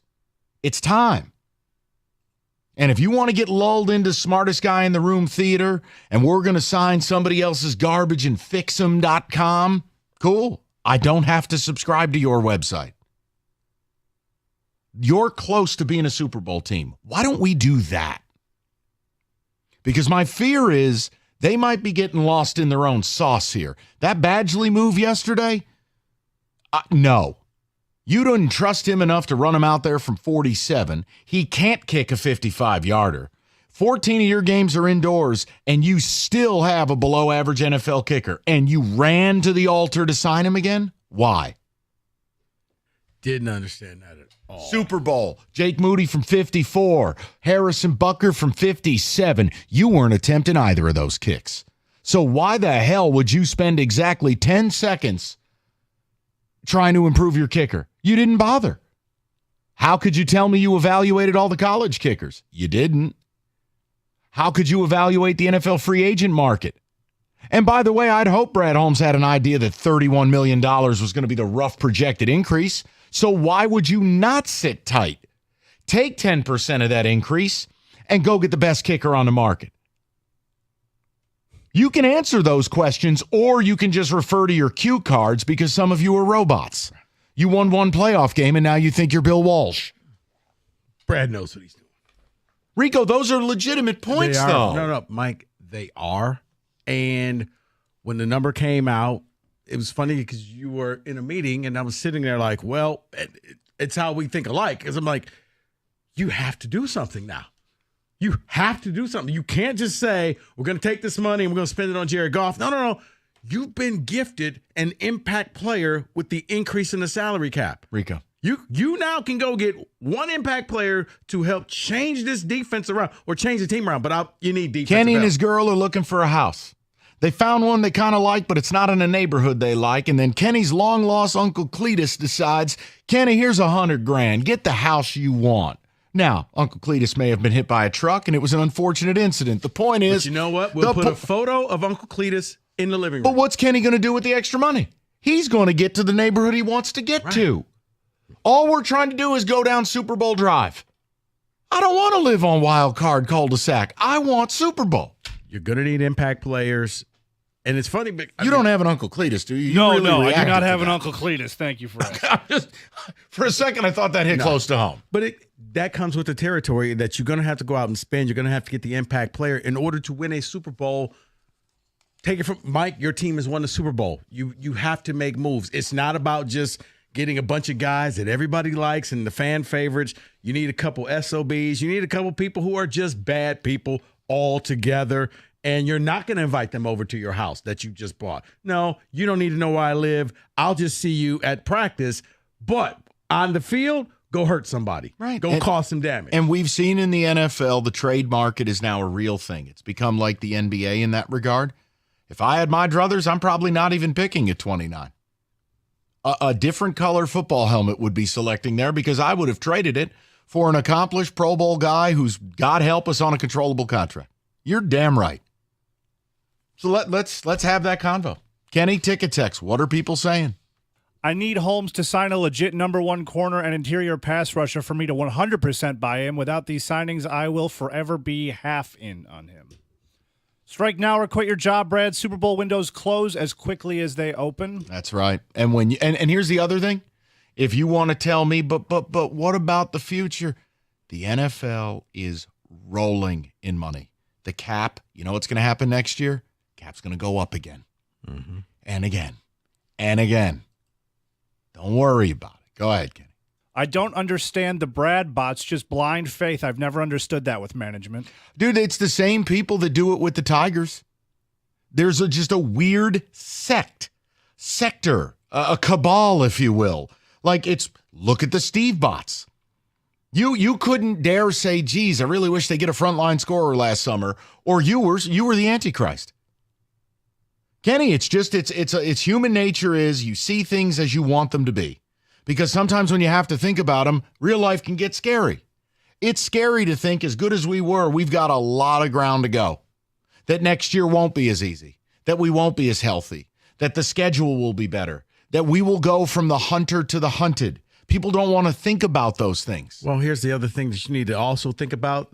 The Packers, they're saying, we got to get better. We didn't go as far as we wanted to. We surprised the Cowboys. That wasn't good enough. And you don't think the Eagles are saying, we were a major disappointment in the NFC. We were in the Super Bowl. We thought we were going back. And lo and behold, we tanked at the end of the season. Nobody is sitting there saying, we're happy of where we are. You shouldn't be either. It's a competition.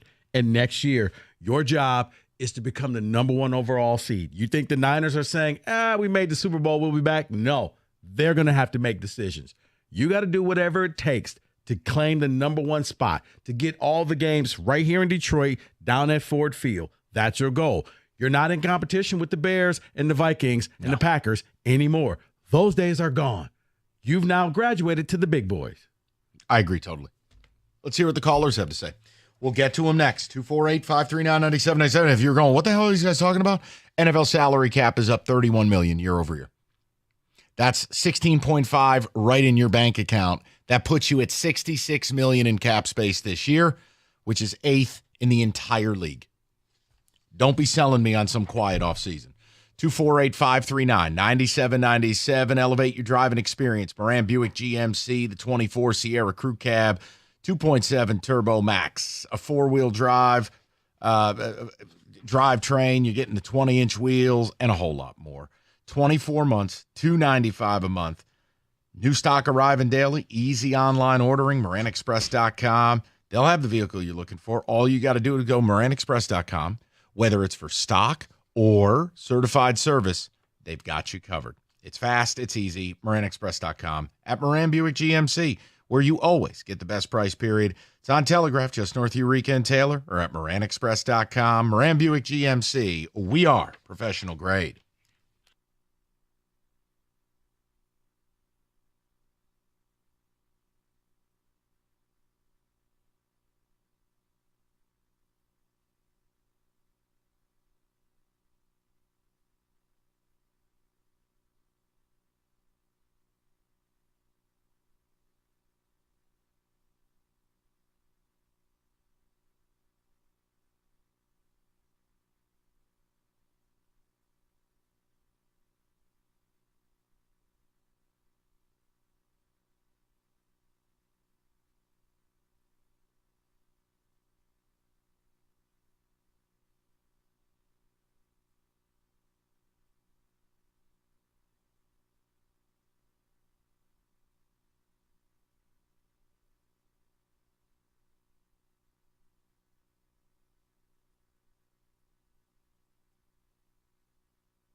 All right, straight to the people. We'll get Who Said It later on in the show. We got a segment you guys wanted, so we're going to run it, post-football season. It is not Super Bowl by the number. This Week in Sports by the numbers. We'll bring that in the mix as well. So let's go to Houston, see what everyone's got to say. Ton of cap space for the Lions with this new cap number. Houston, how are you? Hey, guys, thanks for taking my call. And I wanted to say amen to the truth to both the pastors, Valente and Beard. We have just reached the rapper Jermaine Dupri phase of the game. We got the top down shouting out money ain't a thing. Like you guys just said, I'm not really married to the name. I'm really married to the production. If it's a good guy out there that we need to get, to use your term, Mr. Valente, it's malfeasance to not do it. Whether we do the trade out of the pick, we can do both of those things. There's absolutely no reason not to do that. And may I say, as somebody else that agrees with me, on the midday show, I heard it from his mouth. What Dan Campbell said, we can't fall in love with our own players, or words strongly to that effect. Yeah. We have to take our emotions out of it, is what he said. We got the money to do it. There is no excuse. He shouldn't, I won't down talk Brad Holmes, I don't know him, but he shouldn't display any sort of arrogance or any sort of, I have to do it this way. This is the only way to do it. When Don Shula had Larry Zonka, he ran the ball. When he had Dan Marino, he threw it. You look at your circumstance that you're in at that time, and that's how you make good decisions. Yeah, and Houston, to build on that too, it's like for the people who just want to draft, develop, and re-sign, this O-line is only going to be together for so long. Taylor Decker is going to be due a new contract in about a year, and I don't know if you're going to sign him deep into his 30s. All right, you have Sewell on his rookie deal. Frank Ragnow may not be here in another year. The man already contemplated retirement. I talked about that before this season. You didn't want to hear it. You looked at me cockeyed, but I tried to tell you. So my whole point is, while you have this line here now together, go win. And that might mean drafting a lineman when you're like, wait, we're already good there. It's okay. It's strength on strength. But the idea of using the trade market and free agency, which are things that Brad Holmes has just been averse to, I don't see an out for that this year. Not with the new cap projection of 255.4. That's a major increase. Not even almost. You have to take advantage of this. The league has gifted you an impact player. You need to go and take advantage and go and get the best one. And don't wait to get who's ever left, because you're one of the big boys. So quit acting poor, because you're not anymore. Go to Adam 97.1. What's up, Adam? Hey, gentlemen, how are you doing today? Good, Adam. What's up? Hey, as you were saying that we were eighth in the cap, I had to do a little research just to see, by the numbers, as you would say. The other teams in the top 10, Commanders, Patriots, Bears, Titans, Bengals, Colts, Texans, Cardinals, and Raiders. There's only one other playoff team. What did the NFL commissioner say that the networks want? The Lions in their primetime slots. They probably want the Texans too, because they were a lot of fun to watch. This was the NFL saying, go out, get yourself a big name, get yourself two big names. Here you go. Presents, coupons. We all love it. This was the NFL saying, we want the Lions to do something big. And this is what we all want too. This has got to happen. They got to go out, get some kind of rush lineman. They got to go out, get a big corner. And you know what? In the interest of keeping the band together, sign Jonah Jackson. Let's go, guys. This is what they want us to do. There's only one other playoff team in the top 10 in cap. That's right. Yeah. That's right. No, and Adam, that's the most salient point to me. You can take care of your business within the four walls of your own house, but that doesn't mean you never look out the front door. They have the money to do both. And for the people who want to say that this guy is the greatest GM to ever GM in the NFL, prove it. Well, then he ought to be able to balance those things. Here's one for you, Mike. Is this a name that you would be interested in? Miami has just released four-time Pro Bowl corner Xavier Howard. No. Okay. His game's going downhill. Okay. He's kind of like Xavier Rhodes before him. He's a name. He just ain't that guy no more. I wouldn't go there. No. Okay. I think of the corners that could be free agents if they're not franchised or the team doesn't re-sign him. The kid for the Bears, what is it? Jalen Johnson is 25. Got a feeling he's going to get re-signed. L'Jarius Sneed. Can the Chiefs really? Now, again, if you have to choose between Chris Jones and L'Jarius Sneed, you're choosing Jones. Right, but with the increase, can they now? Where are the Chiefs at? Chiefs are 19th. Yeah, it's going to be tough. The point I'm making But is here's the other thing with the Chiefs, and I think Mahomes gets it. I can't buy anything else right now. So take some of this money, pay them. I'd rather have the rings. I'll get the money back later. Look, you're put to choices. This is the other thing, and it's going to be painful because we're going to get to a point where Lions fans are going to have to be willing to say goodbye to names they like. It's an unfamiliar territory. Yeah, it happened with Megatron. No one really cares you were losing. Yes, it happened with Barry. A lot of people cared. All-time great. Right. But outside of that, you're not used to the churn. You're not used to being good every year and going, wait, I want to keep that player, and someone smacks your hand and goes, you can't. Guess what? At some point, you're going to lose Gibbs, and that's going to suck. That's going to really suck for Lions fans, especially if he keeps racking up these big games. Oh, I can tell you when you're going to lose him. 5 years. Well, 4 years now. Well, Mike, why, Kenny? Because we do not pay running back. Well, you know what? Thanks to this increase, you know who's probably going to pay a running back, Mike? Your guy. Oh, I know. Texans. Who? The Texans. They're sitting at 7. Lions are 8. They're 7. Who are they going to pay? Saquon. They're going to have him. That's what I'm saying. You ain't hurting me. No. I know it's not hurting you, but I'm like, they're going to pay a running back. I'm like David going and getting communion. Here, I'll put my hands out. Take Saquon. But see, I think he would help them. He would get them that next Man, round. I don't care who he helps. I don't want his help no more. Get out. But that means you will be a poverty team. We are poverty. We're terrible. Go to Eric. 97.1. Hello, Eric. Hey, I want to preface my call by saying rest in peace, Uncle Clevis. And I apologize for the morbid example, Eric. I do. Such a big loss. We all love You guys kind of stole my thunder a little bit in that last comment you did. So basically, when this first came out, I was ecstatic. I was like, all right, now we got some money to play with. And then I started thinking about it. Well, now other teams have more money to kind of retain their guys. So Chris Jones, Sneed, those kind of guys, they're probably going to get tagged and retained. You got to look for guys like Burns. If he doesn't get tagged, people that want out, like a Jalen Johnson. Yep. Again, these teams might tag these guys now. Holmes actually did do a good job at spending money last free agency. He tried to bolster the secondary, but he looked like Daffy Duck with a bomb in his face.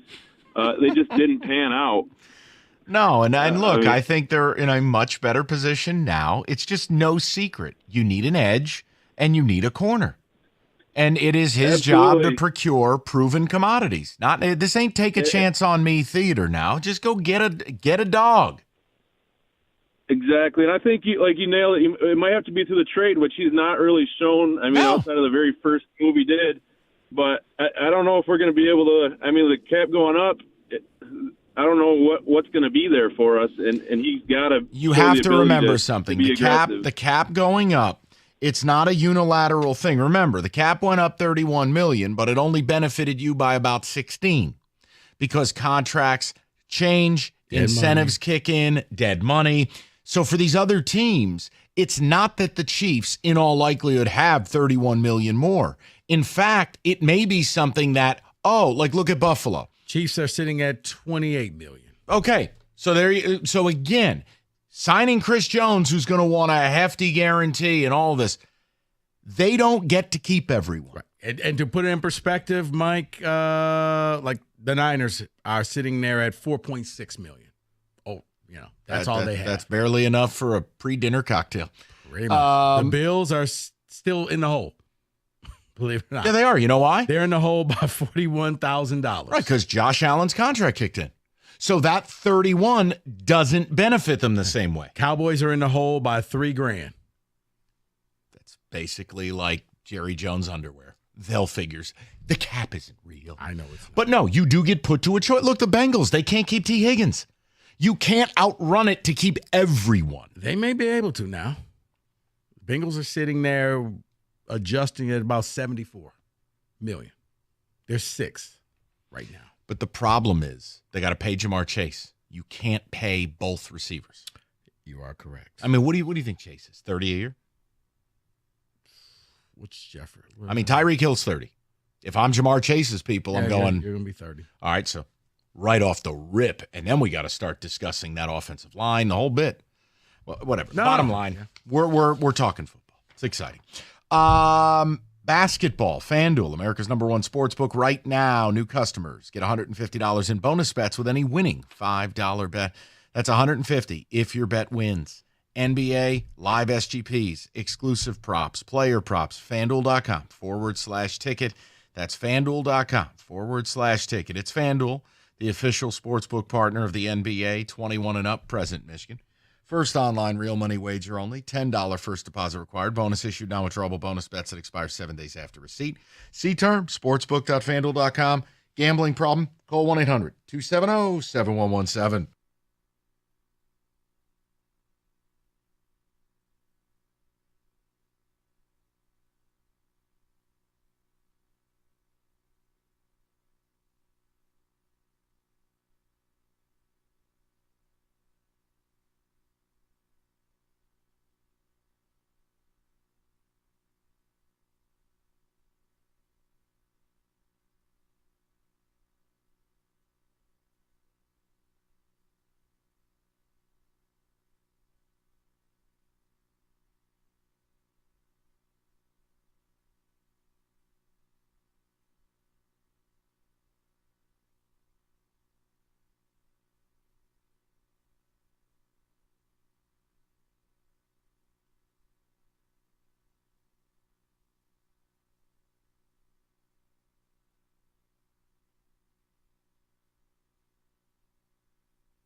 All right. We have taken your comments, your reviews, and we are going to try something here. Everyone fell in love with Super Bowl by the number. Well, now it is a new weekly series, unless it bombs, where it's This Week in Sports by the numbers. Roberto allegedly is curating the numbers of the week. That's right. We have to figure out what the F they relate to.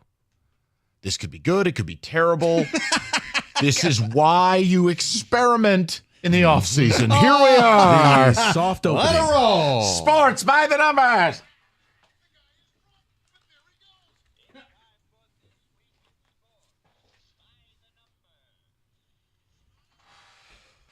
All right. All right, I'm going to throw some numbers out. You guys guess. And here's what I can do. There has to be a light hint. Right. Well, here I'm going to be real loose with it first. Then I'll give you hints. It'll go one. I'll get you there eventually. All right. Now we are in a testing phase. He's going loose with it, Mike. All right. Here we go. What does this mean? I just wondered the same thing. It's like game show music from the early 80s. Here's Wink Martindale. All right. What the hell is this? I like name that thing. What is that, Alexander Zonchak's flute? Yeah, it sounds like a theremin playing. Like it's like the thing from Star Trek in that theme song. I'm lost. Did he say a theremin? A theremin. Oh. I don't know. All right. Hold on there, Infinity Gauntlet. Let's play the game. If I give you the number 108,966.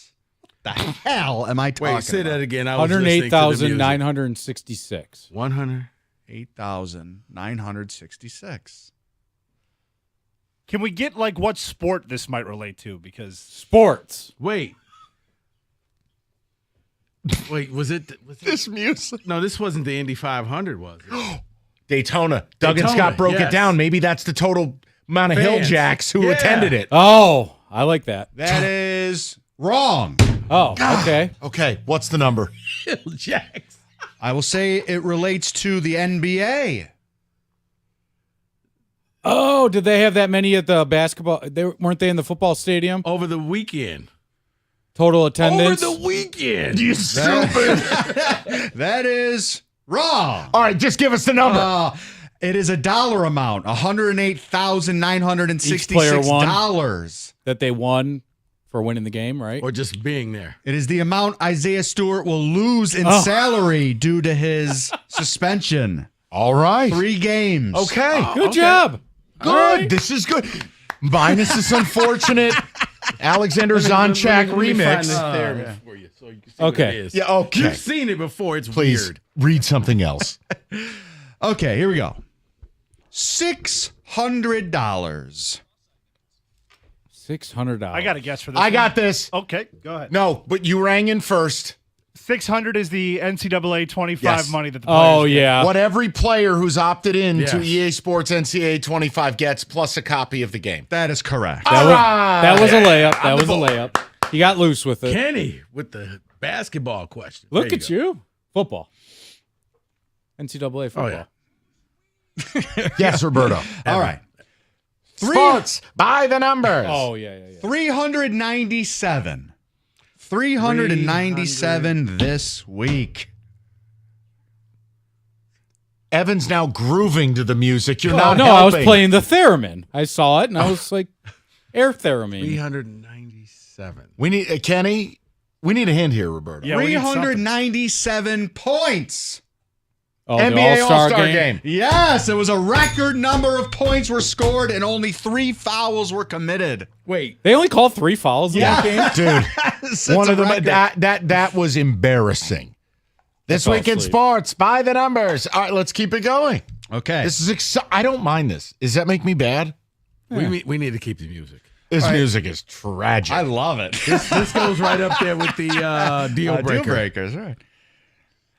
All right, let's keep this one PG, okay, gentlemen? Oh, sure. 6'3". That is correct. Stoney, please. 6'3". And I'm talking about just a light hint, please. Talking about the NHL. 6'3". Kenny, go. Hold on. Go to. Is that like the size of the goalie crease? Oh, Jesus, Evan. Talking about the NHL draft. I don't know. Shortest Well, it sure as hell ain't Connor Bedard. It's not going to be the shortest. He's probably. like Right, 4'10". that'd be like one of the taller ones. Before skates or after skates? Yeah. Pre-skates, after skates. I don't have the answer. I have no idea. What? Just tell me what this is. Let's just listed as 6'3" with impressive mobility. NHL prospect Philip Broberg is intriguing for any seller. He's a high draft pedigree and is among the AHL's best two-way defenders. Oh, I love Broberg. Come on, This one's Kenny. on Kenny. I know. I thought he would have got supposed that. to know that? That sounds like a new sitcom on Netflix. Is that Tune the- into Broberg Tuesdays at 8. Broberg on the CW. Is that the guy that gets sent up and down every No. week? Oh, No. What's that guy's name? Isn't it like Broham or something? Who is Broberg? How did you find that one? What are you reading, the hockey news? Yeah. All right. Damn I'm right. just digging the music. I thought for sure then you would have brought Capo Caco to the table. Oh. Shocking. All right, let's get Rico bobbing his head now. We're never going to get rid of this music. Next, by the numbers. Okay. Keep this one clean, too, about me. It's not about me. Okay. 32 seconds. There's just so many ways to go with this. 32 seconds. Your new record. Stop. A vinyl Personal record? best. Take a bow. 32 seconds, again, in Kenny's favorite sport. Was this Austin Matthews scoring goals of something? Because he scored like 32 seconds apart or something like that, I feel like. This is the... What that's the not Red right. Wings scored with overtime time left last night? Close. All right. The St. Louis Blues scored 3 goals in a franchise record 32 seconds in the Where you second at, period. Kenny, Where are Was you this at? yesterday? Yes. Because they pulled the goalie with like 10 minutes left in a hockey game. That was- I've never seen that before. Was that not this week? Wow. It's this In week in sports? sports, Kenny. By the numbers. All right, let's go. This is good. Maybe a little less hockey, but this is all right, good. let's get away from hockey. Let's All get right, away. Please do. Let's get very away from hockey. Go to sports that people watch. 74 years old. 74 years old. All right, I have a guess. Now, Is there a driver in the Daytona? no. Would it be Rick Pitino's age since he melted down all week? Ooh, you're very close. Very close with the name. Not the name, but very close. You are so close with that name. Rick Pitino. See, I was gonna say I was trying to think like who was a judge Who's at the in the All-Star news? game. 74-year-old. In the news. He's a basketball coach, No, but his last name is not Pitino. but it's Rick. Huh? What sport? That would give it away total. What kind of? Let's say it's not one of the 4 majors. Got to be college hoops. All right. 74, Rick, not Pitino. He's pointing at Evan. Rick Jenkins. He's one with nature. He's one with nature. He's dead? Ric Flair. Ric Flair, that's correct. He's in the news this week. Ric Flair is receiving the still biopic alive? treatment from The Rock. Is going to produce A Ric Flair movie? Is I don't need another to see it. biopic. I don't need to another see it. one. Yeah, you know, I got to be honest. He's turned into a bit of a tragic character. I don't need to see anymore. He and Mike Tyson hang out now. Yeah, Big I don't into care. the cannabis community. Tremendous. Yeah, who would have thought? Look at this. Here encouraging this music, Rico. You want one more? Just makes me want to smash a chair. One more, and then we got to go. By the numbers. 75 points.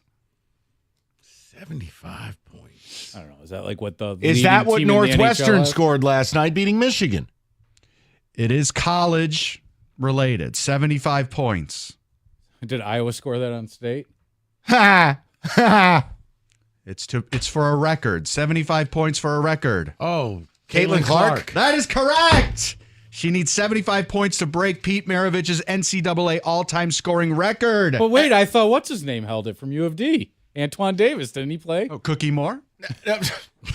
I just remember there was a Right. big. Oh no, they didn't get to play in that game. That's right. That's what it was. That's Okay. right. They tried to buy their And way in. Maravich has the record because, fun fact, he couldn't play as a freshman. Freshmen were ineligible in college basketball in his day.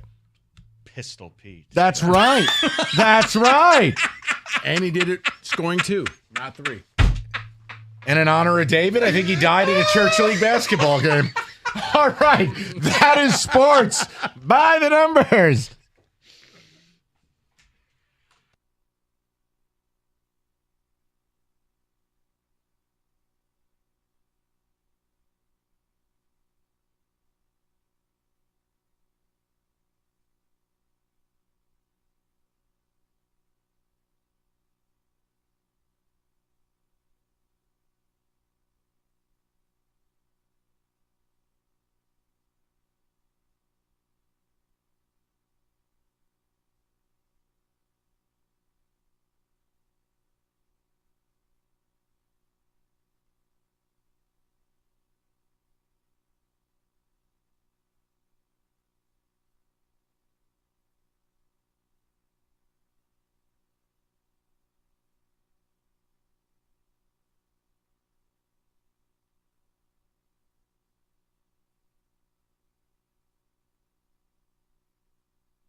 Brought to you by Lady Jane's. It looks like the Tigers' third base job is between Zach McKinstry and the newly signed Gio Urshela. Detroit has reportedly shifted Matt Vierling primarily back to the outfield.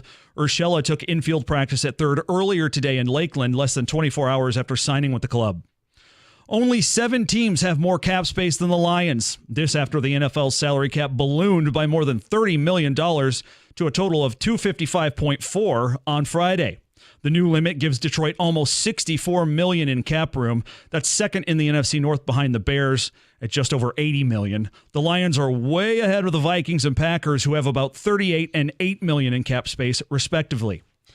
And Johnny Manziel joined Shannon Sharp's Club Shay Shay podcast for a wide-ranging interview on his spectacular self-implosion. Among the revelations, Johnny Football said he lost 40 pounds at age 23 thanks to a, quote, strict diet of blow. Manziel also blamed his failure with the Browns on, checks notes, former Michigan State quarterback Brian Hoyer.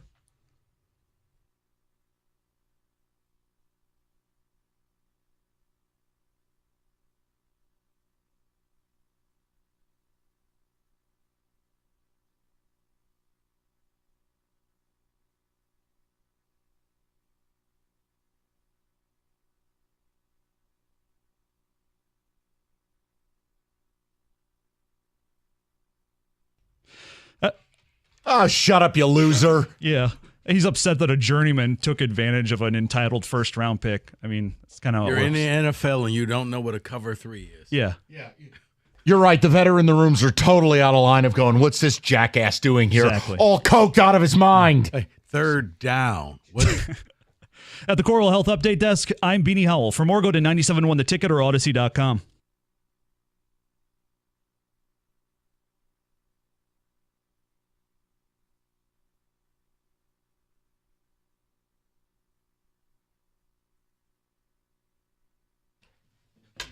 Sorry about that, guys. It was just something I had to comment on. Can Johnny Manziel go away now? I mean, You had your documentary. I mean, my goodness. Yeah, you're coked out of your mind. You don't know what a cover 3 is, and you're right. A guy who's over here fighting to keep food on his table is a little upset that the cokehead at the end of the table, who doesn't have a modicum of football knowledge, is asking the same question for the fourth time in 14 we minutes. have to go over what a cover 3 is again. Okay. Yikes. Kenny, initial responses and reviews to This Week in Sports by the numbers. Whether we keep it or not, the people get a vote. Between the music and the segment, people are really liking it. Please bring back that segment. It was amazing. I found myself enjoying the music almost as much as I enjoyed the segment. Oh, damn it. You know what it feels like? It feels like one of those old 80 video games. It's so bad. Okay. Where you just see some little guy running down the path. That music is ridiculous from Chuck. Having Roberto, guy who doesn't know sports, present this is amazing. That's part of the allure.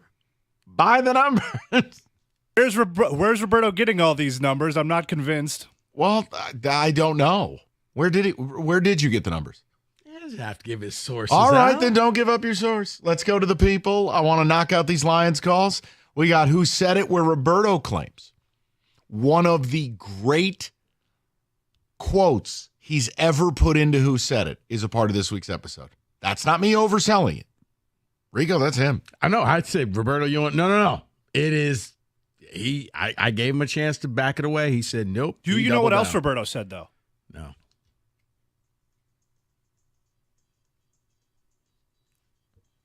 This is his song. This is his music. Oh, I was waiting for him to say something egregious, and then it's like, what, did Rico and I miss it? All right, let's He's go to just selling timeshares to people who call up. let's go to Blake, 97.1. What's up, Blake? Hey, what's up, guys? I was just wondering, Hutchinson needs help at the other side of the line, and I'm thinking, would you guys agree, 3 years, $80 million, Chris Jones, if we can get him? Balake, let me tell you, I would be the first to sign up and get that done. I would even take it to 3 year, $85 million. I don't think that the Chiefs are going to let him go because he is that valuable. You saw what he did on the field. He won the Super Bowl for them on the third down play. If you're asking, look, I mean, I'll play the hypothetical. If he's available, I'm making the call. And if he has any interest in playing for the Detroit Lions, yes, it's a no-brainer to me. He's a game wrecker. And, I mean, 2 of the last 3 Super Bowls, we've witnessed a defensive tackle who's a disruptor, not a space filler, make the game-winning play to win a Super Bowl. It happened with Aaron Donald on back-to-back plays against Joe Burrow, and it happened with Chris Jones twice in your game, including the play that cost them the ability to throw that touchdown pass. Ayuk's wide open. Yeah. Never had a chance to see him. See, case in point, that's a player that you want to keep, and I don't think you're going to be able to. Who? Kansas City? Niners. Ayuk. Yeah. So you get my point is you don't get to keep everyone. No. So when people call up going, well, there it goes. Now there won't be any free agents available. No. Cat Williams, tell him. No, you're right. Ayuk is they're trying to figure out whether they want to make a trade, whether they want to re-sign him, what's going to happen. And again, I keep telling my dad, you sign Ayuk. You don't draft a player at 6 if you're the Giants. You just sign Ayuk. And you draft a lineman at 6 if you're going to stick me with Danny Neckbrace. Let's go to Nick, 97.1, because no one here cares. Nick, how you doing? Hey, Mike, Rico, how's it going? What's going on, Nick? Okay, this news about the salary cap going up, what was it, 20, 30 million? 31. 31? That's huge. Mike, this is huge news. I mean, it's huge because, in my opinion, it eliminates whatever concerns Holmes or this fan base had about, not having to pay our players or pay our core. Shout out the money drop. Let's get that into the tourney this year. Yeah. But, I mean, come on. Salary cap. Even if it didn't go up, like we said all the time on this station, Rico, the salary cap doesn't exist, especially if you make and or win the Super Bowl. Just win. Your defense needs serious upgrades, Brad. You aren't going to find those game-changing players that wherever you're drafting this year, 28 or 29, you were 30 minutes from the Super Bowl, and had you a better pass rush in secondary, you would have beaten the 49ers. Changed my mind. It's time to start spending the money on game-changing players, Brad. I don't want to hear the culture argument anymore. I don't want to hear we like our guys crap anymore. You only get a few cracks at this. Ask the Bengals about that one. You just used crack number 1. Also, Brad, take your receipts and shove it. How many Super Bowls has this franchise won? How many NFC titles have you won? I'll give you a hint. The answer is one less than number of flagpoles that you have. Figure it out. 0. Nobody cares about your stupid receipts, especially when you didn't make the Super Bowl. It was weird. Mike, it was weird. No, you're right. Nick, it was look, he can do whatever he wants as long as he wins. Yeah. I'm cool, but was it weird? Oh, God, of course it was weird. It was cringy. Like you sat on that. That's what you were thinking about all offseason? Waited. You're upset because Dave Burkett, mock drafted Jamar Chase instead of Penei Sewell? Like, that's the other thing. It drives me crazy. This happened a couple of years ago when the Celtics played the Warriors in the finals, and the Warriors did the everyone doubted us routine. I go, what? Everyone doubted you. You're the Warriors. You mean the Georgia Bulldogs? Nobody believed in us? Right. So the Lions, who have been America's darling, and Brad Holmes, who has been deified, you're sitting on these receipts and attacking who? It was weird. It was very. So, yeah. Especially coming out after you just lost the NFC title game. I thought Dan Campbell was much more relatable. Campbell said it's going to be hard to get back. I want you watching the Super Bowl so you understand what we're after. See, no, Dan Campbell at the end of that game was probably the truest and most raw statement that I've heard, where he was just like, guys, there's no guarantee you're getting back here. Okay. I would like to sit here. I'd like to sit here and tell you we'll be back next year. I can't. No. I was like, wow. I've loved his demeanor throughout it all. Yeah. I don't think people realize the depth of that statement that he said. Like, we may never get back here. And case in point, look at the last 18 quarterbacks who have debuted in a Super Bowl and lost. Mm-hmm. How many of them have ever gotten back? The answer is 0. It's really hard to do. So, hey, you want to just draft, develop, and sip on your G Fuel? Go for it. For the rest of us, it's about now. You got to go because there's no guarantee you're getting back. Go to Jeff, 97.1. Jeff, how you doing, buddy? Hi, I'm doing good. And I think, in his receipts conversation, there was one thing I picked out. He said it's his job to improve. So the only way he can improve is to get to the Super Bowl. So if we hold him to his word, he has to make the moves that get us to a Super Bowl. It can't just be building what we got. I mean, we're 2 plays, changed my mind on this.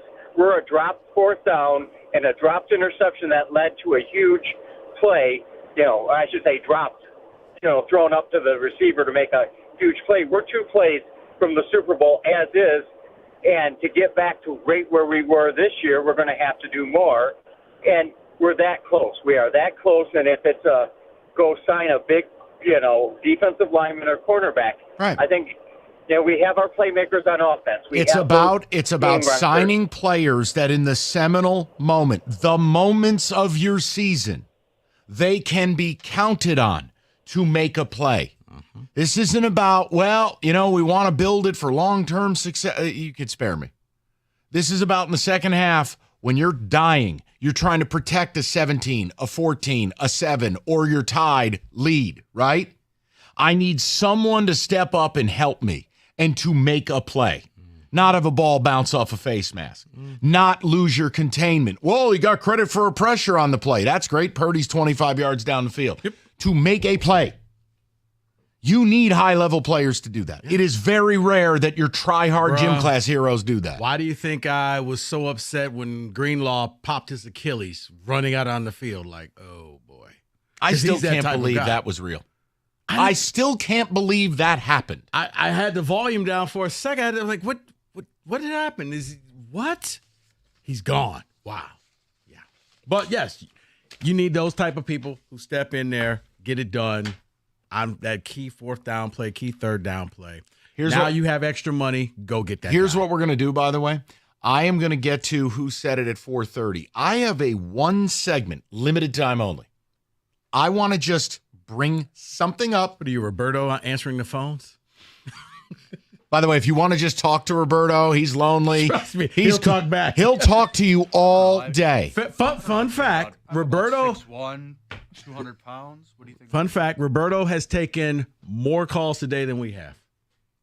Oh, people are lining up. Right. Only half the audience wants to talk Lions. The other half just want to talk to him. Roberto's like, okay, yeah, sure. Talk to you later. Yeah, I'll be over at 7. All right. 97.1. Guys, you want that career in radio, TV, graphics design? Specs at LTU can help you achieve that goal, and it's very simple. You do not have to wait until the fall. Specs at LTU are offering classes year-round. So the next class is coming up soon. You need to get your name on the registered list. What do you need to do? You need to head over to the website, Be Curious. Visit ltu.edu/specs, and you're going to learn more about the broadcast media arts, digital media arts, and graphics communications program taught through Specs at LTU in Southfield on the campus of Lawrence Tech. You're going to be taught by instructors like myself who work in the business. What does that mean? It means hands-on approach.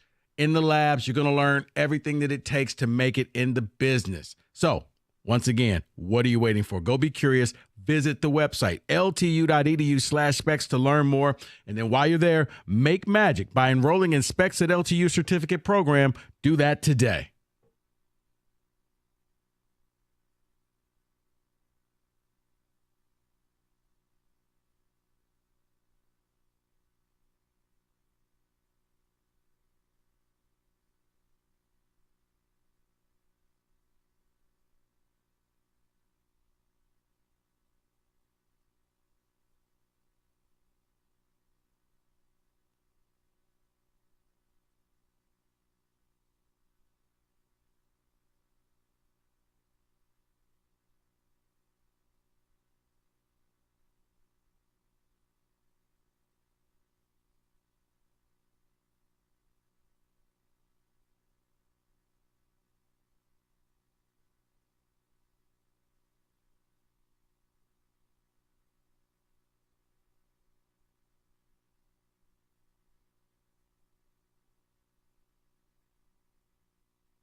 When it comes to IRS collection or an audit, you need a law firm that specializes in the resolution of all types of tax problems. You need Maurice and Jerry. You need Abraham and Rose. They are real representatives. They will get to work. They will fight for you. They'll save your time and hopefully your money. And they will be the point person dealing with the IRS, not you. Visit abrahamandrose.com today or call 248-539-5040 so you will never personally have to deal with the IRS again.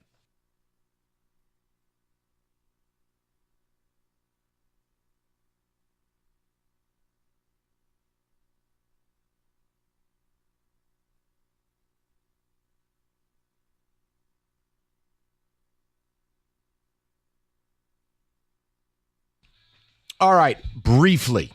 First of all, Odyssey.com rewind if you missed anything. We started the show with a Red Wings fiesta. Unbelievable win last night. Playoff type win. And is it the birth of LCA as a legitimate sports venue? Because there's an electricity, and that place, if this team's going to be real and they're good, that place is going to be brutal to play in. Fans brought it. You can go Odyssey.com rewind that. We updated you on the NFL salary cap and debuted a new segment. One segment of a 4-hour show is going to be this. It's a friendly PSA for people. And I'm just, you don't have to worry about the draft or free agency or anything else. I have two things that are very simple for the Pistons. One is the following. You have to fire Monty Williams. I don't want to hear about the money. Tom Gore's net worth has gone up to $10 billion. $75 million is a stick of gum. You made a mistake. You should have listened to him when he said he didn't want to coach. Because Monty Williams, it's almost like, as Wojo famously puts it, are you trying to lose? Monty Williams' rotation still going 10, 11 people deep. James Wiseman getting minutes, but not Muscala, who could space the floor. Why are you playing people that are non-essential over someone like Sasser, who you drafted? I know. Sometimes it really just feels like he still thinks he's in Phoenix. Yeah. Like, where's Booker? Look, bottom, and here's the other problem. Something has been amiss with Jaden Ivey and Monty from the beginning. This is part 2. All right, Monty has to step down or you got to move on. You cut him a check and move on. Step 2 is this. You're either Team Cade or Team Ivey. They can't play together. Last night, again, Jaden Ivey, when he doesn't have the ball, looks like he's on sedatives. They're down 30 in the first. They can't play together. Cade is learning really bad habits. He doesn't trust his teammates. He's taken 10, 11, 12, 13 more shots than everybody else. And meanwhile, here's Jaden Ivey on Quaaludes. Not literally, I'm just saying, like, he looks like DiCaprio at the country club asleep. He's a ball. Just watched that last night. He's a get off the phone. He's a ball dominant guard who cannot ever be ball dominant when Cade is next to him. Look, the Kings went through this. They had De'Aaron Fox. They had Halliburton. It wasn't working. 2 things the Pistons can do to get a lot better in a hurry. One is pick Cade or pick Ivy. You got to trade the other. And the other one, Monty Williams can't be here.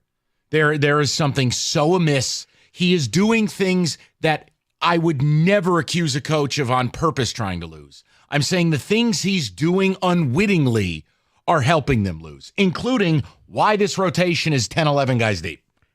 It really just kind of feels like his heart is just not in this. He's going through the motions. Well, he kind of told you 3 times, I don't want to coach. Yeah. I have a family situation in Phoenix. Yeah. So argue either point. Monty can't be here next year, and or you got to pick Cade or you got to pick Ivy, trade the other, and throw the weight of God behind the other and make them the face of your franchise. This Cade and Ivy thing ain't going to work. No, because Monty hasn't tried to even cultivate to see if they can. It's almost like he's putting them against each other. It's like, I don't know what this team is. And that's the bad part about it. Like, coming in, if you told me I'm scrapping everything, but you trusted Killian Hayes for most of the year. Who still hasn't been picked up, by the way. Right. How's that for a misjudgment? Like, Ivy's had to sit for Killian Hayes? Seriously? Come on. Wow. So it was just a PSA. No, I'm I'm with you. One segment in a 4-hour show. I thought maybe let Monty give him a little bit of time, but disinterested is maybe the word. Nonsensical. He's doing things that don't make sense. Mm-hmm. But this summer, before you worry about what Euro we're going to draft, and I can understand why he's distracted, but maybe just take that time and go be distracted. until you make a decision on who the face of the franchise is going to be, I don't think it matters who you draft. I don't think it matters who you sign. It has to start this offseason with a coaching change and by picking a direction. If you think Cade's the goods, you got to trade Jaden Ivey. If you think Ivey's the guy, he can be a Ja Morant type player for you, a ball dominant slicer, dicer, terror in the open floor. Okay, then you got to trade Cade. But I just don't see this working. So, oh, and by the way, Monty says we're going to compete now. We're not going to try different combinations and try to do that. We're going to try to win games. Oh, okay. 70-39 at the half. Kenny, a few ticket texts, and then we'll get to the people. We'll get into who said it. And Odyssey.com Rewind if you need the football or wings. Go ahead. I've never seen such airheaded decisions by a coach. Doesn't feel like Monty is all there. Definitely here for the moment. Okay, you know what? I was being polite, but maybe airheaded decisions would be the intellectually challenged decisions. At what point do we start to question how good Cade really is? If you're questioning how good he is, trade him. That's not me being a Richard. I'm shooting you straight. If you're questioning it, it means you have a high opinion of Ivy, and the league isn't really questioning Cade, which means you'd get a mint for him. Hello, San Antonio. I'll take a young player and 3 first-round picks. Yeah, last one here. Who would you two pick between the two, Ivy and Cade? I still would go with Cade based on the pedigree, based on I think there's a higher upsize with the physical build. Yeah. And I think if I put shooters around him, it will unlock a lot more of him getting into the paint, getting physical, taking the bump. See, I would go with Ivy. Okay, and guess what? I wouldn't be mad. Yeah, when Ivy is out there by himself, wow, does he look different when there's no Cade, when there was with no Killian Hayes, when he just had to play. It was like, where's this been? Here's the other angle. Why has this guy been sitting on the bench all this time? Buys you another year of rookie salary scale. Yeah. I am not even at a point where I'd get angry with either choice. I'm and just saying a choice why. has to be made. And here's the reason. Other reason why I would take Ivy, because Cade could get you more back. Because league-wide, he's more valuable, and now I can get draft picks. I can maybe get some players, and I can let Ivy lead this team. Yeah, and look, once you pick a direction, then the draft and free agency, it's all about what players serve this guy's purpose the best. But I think it starts with Monty Williams. I think there has to be, hey, I got to step away. And then you get a pick. Now, of course, none of this will happen because it's a complete circus run by people that I don't think are very smart. And way to clean that up. And then you went there. All right. The point I'm making. Gave him credit too fast, Kenny. Why don't we get to who said it next? 97.1. For decades, Mastercraft Heating, Cooling, Plumbing, and Electrical have supported the community. Proud partner of the Lions Radio Network. They want to honor the team's best year in 32 years. Now through the end of the month, you mention 97.1 the ticket. You get half off the installation of a new high-efficiency furnace and or whole house generator from Generac. Half off. Excludes prior orders. It's Mastercraft, supporting Detroit for over 40 years. Visit mastercraftheating.com.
Sorry about that. I was just discussing my own football team in level of disgust, which a chair drop is always good for. All right. We do That it was depressing. Thank you. We do it every week at this time. It is America's favorite game. It is time for Who Said It.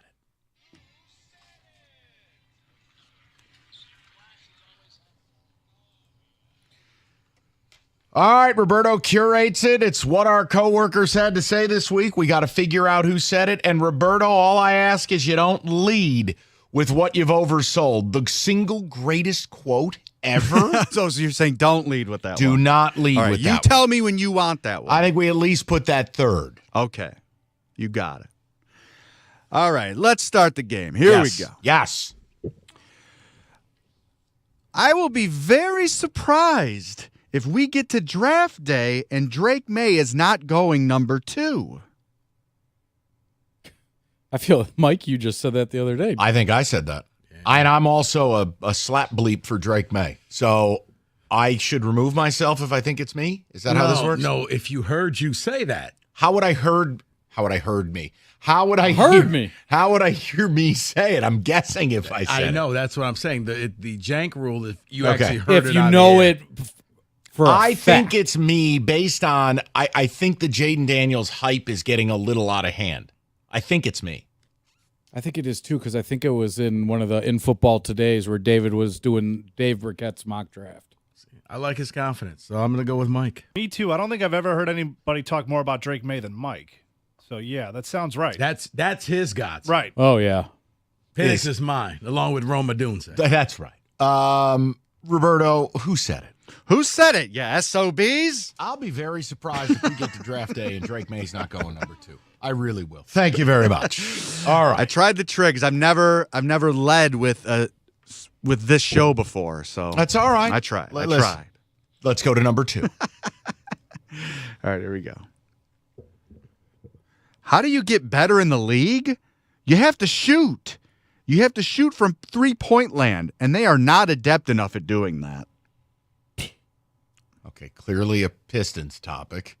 Would have said practice, not just blindly jacking up threes. Right. That's very ground level analysis. Ooh, I can be David today. Gator. That's a Gator opinion. He doesn't know anything about basketball.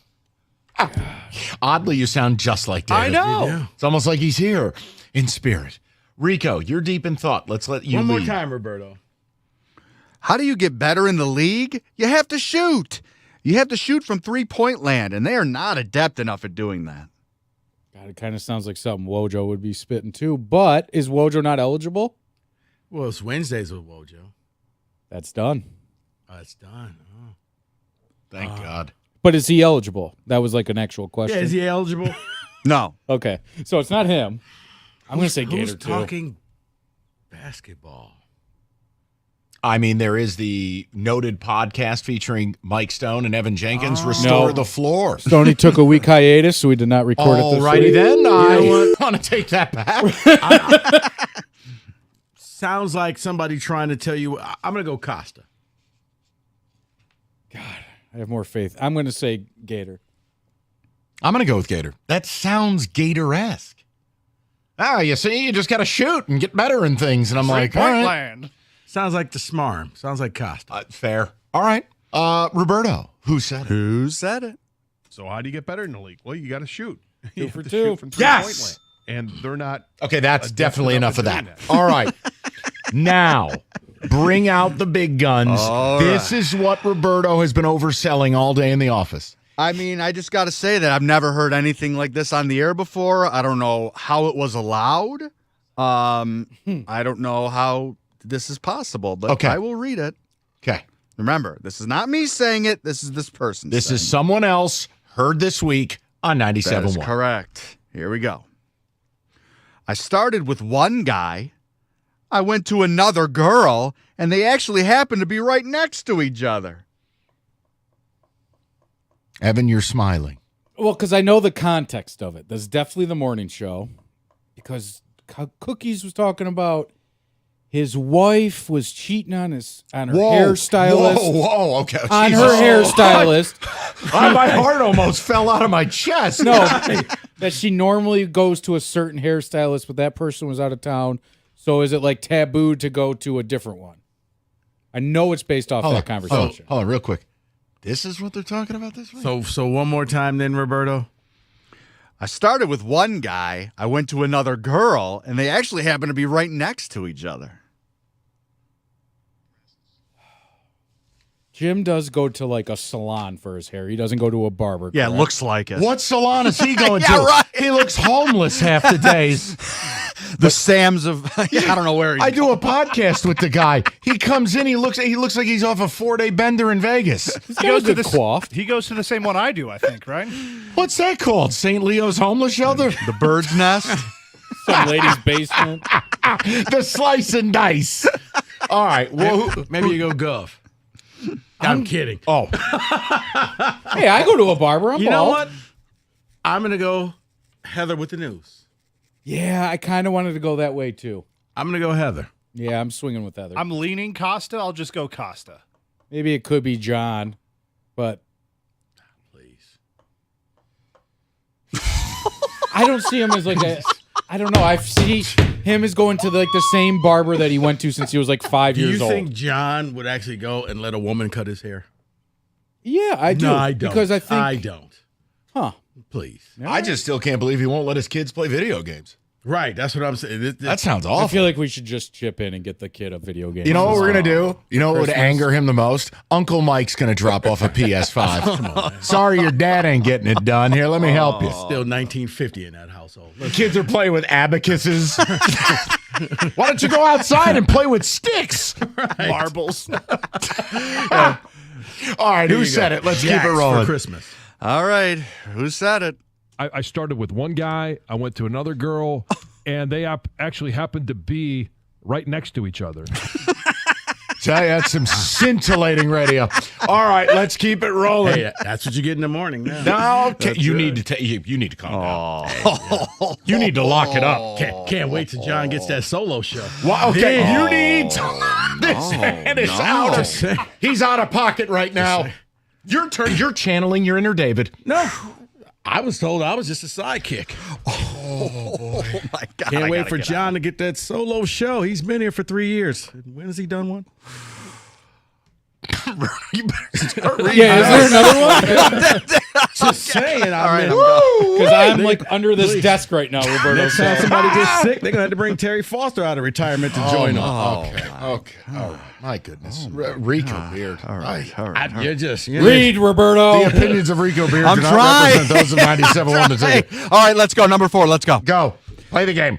I'm never going to get used to the idea that I can pick up my produce from a gas station.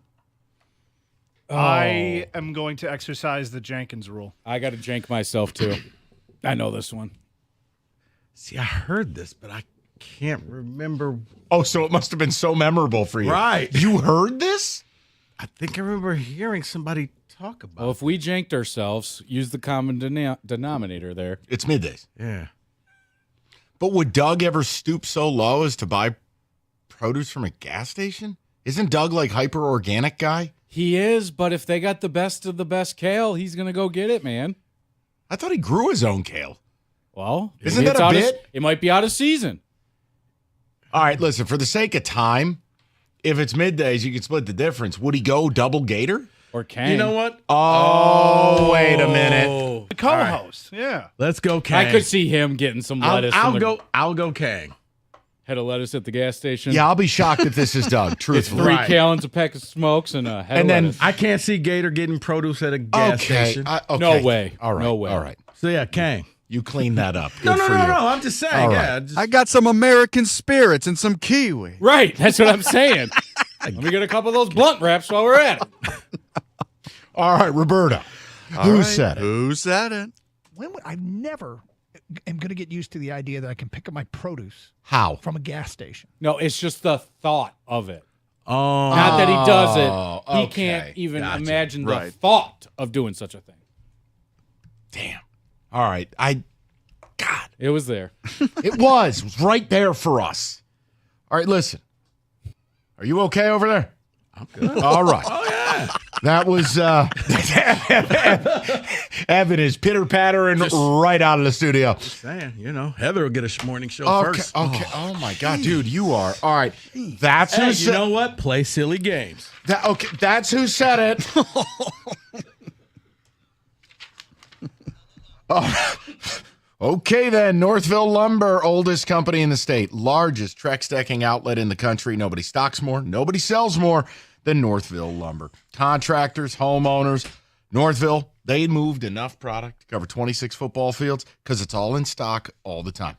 You need someone to build it, they'll intro you to a Trex certified pro.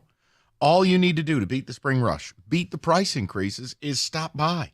Call Northville Lumber today or simply go to northvillelumber.com. That's northvillelumber.com.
Brought to you by Cars for Kids. After last night's overtime comeback over the Avs, the Red Wings are in sole possession of the Eastern Conference's top wild card. They're 1 point ahead of Tampa with 2 games in hand, 6 points ahead of the next closest team. Detroit is 13-4-2 this calendar year, taking 28 of a possible 38 points. And with 26 games left, the Wings are in the thick of the playoff chase. But ESPN is reporting Steve Yzerman has entertained overtures about David Perron, whose contract expires after this season, and vaguely overtures about Wings blue liners. The NHL trade deadline, by the way, 2 weeks from today. Who will be at third base for the Tigers on opening day? It looks like it's between Zach McKinstry and newcomer Gio Urshela. Detroit has reportedly shifted Matt Vierling primarily to the outfield. Urshela took infield practice today in Lakeland at third. Tigers president Scott Harris said he signed the veteran corner infielder for 3 reasons.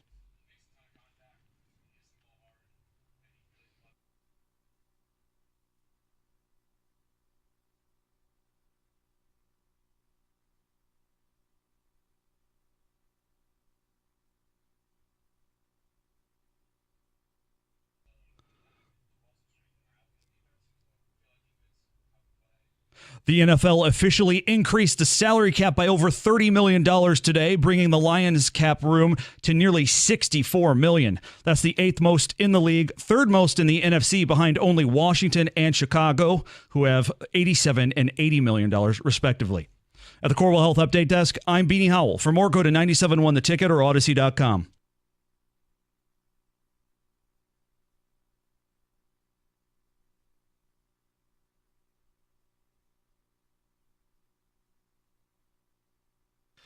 All right, 5 o'clock. Good to have you with us. As always, Odyssey.com Rewind. If you want to go back to anything we've covered, we'll also have the show put up, podcasted post-show. So whatever you need, we covered it. Red Wings, big night. The birth of LCA, if you will. The birth of a real sporting venue. Because it's electric down there. And they want a damn playoff game. 2-1, comeback win, OT win. That's a playoff-style game over a damn good team. So we'll continue with the playoff push, but you heard it from Beanie. We talked about it. I want to bring it back. The NFL salary cap, which, by the way, shout out the NFL. Players should kiss Roger Goodell's ass for embracing gambling, because you want to know where all this money coming from. That cap jumping $31 million. Oh, sure, TV deals help. But the acceptance of gambling, the globalization of the game. Yeah, I just thought it was the TV money and Amazon Prime, because you saw is all of it. Amazon gets they get that Peacock game. They get the exclusive playoff game. Break them off for $110 million. The point is, the cap was at $224 last year, and it's going to be $255. It is the largest singular increase in the history of the league, and it basically puts the better part of $20 million extra in the Lions' pockets. Meaning the Lions are closer to $70 million than $50. That puts the Lions in the top 8 in the NFL for cap space. So here's my question. Does this increase your expectation or change your demands of Brad Holmes this offseason? Now, if you're like Rico and I, yes, this is the Super Bowl window. I want Super Bowl caliber players. I want bold swings. That means I need an elite edge or an elite corner. Yeah, this money basically gets tells you a high-end guy. Yeah, you don't have to go bargain basement guy. You don't have to go guy who comes off of an injury. This is, okay, this veteran got released, or we make a trade and you can go out and afford to pay somebody who will be an impact player, not somebody you got to cross your fingers and hope that injury healed up and you get lucky. So that's how I see this. That's an impact player, right? That you got, and you can still have money to take care of your own folks. 100%. You haven't begun restructuring. You haven't begun. You got your kicker. Don't even start. You haven't begun cutting people. If Brad Holmes wanted to, there easily could be, and this isn't hyperbole. You could create another $15 million by snapping your fingers. This is how the game is played. Now, here's my point. You're a Super Bowl caliber team. It's time to do Super Bowl caliber things. And for Rico and I haven't been married to any of the names. It's sign a dominant edge or sign a dominant corner. If you got to trade for him, you trade for him. You got to sign him, you sign him. If you got to trade to then sign him. I don't care. It is no secret what ails this team. I don't care about the 4 in the top 100 in the draft. I can trust Brad Holmes will draft good players. Yeah, he never does that a question. well. Free agency, you need grown-ass men, not rookies. Yeah. Because for all the greatness of the rookies, for all of that greatness, none of them were able to save you in San Francisco. No. You need veterans to make that push. No, make that especially move. last year, the first 4 picks, Jack Campbell was the only one to me that was, But the other 3 made an impact. Home runs. I mean, Laporta, I think you found one of your cornerstone pieces. Mike, you were gone that week, but we were talking about, like, who's the cornerstone pieces? Cookies was like, give me 4. And I'm like, Laporta is a one of one. There's only a handful, and in a few years, he will be the top tight end. Like if I had to pick 4, Goff, Sewell, Aiden, Amon-Ra, Laporta. None of the running backs can be cornerstones. Right. Why? Because we do not pay running back. But now you got to drop one out of that group. You Yeah, just that's said. 5.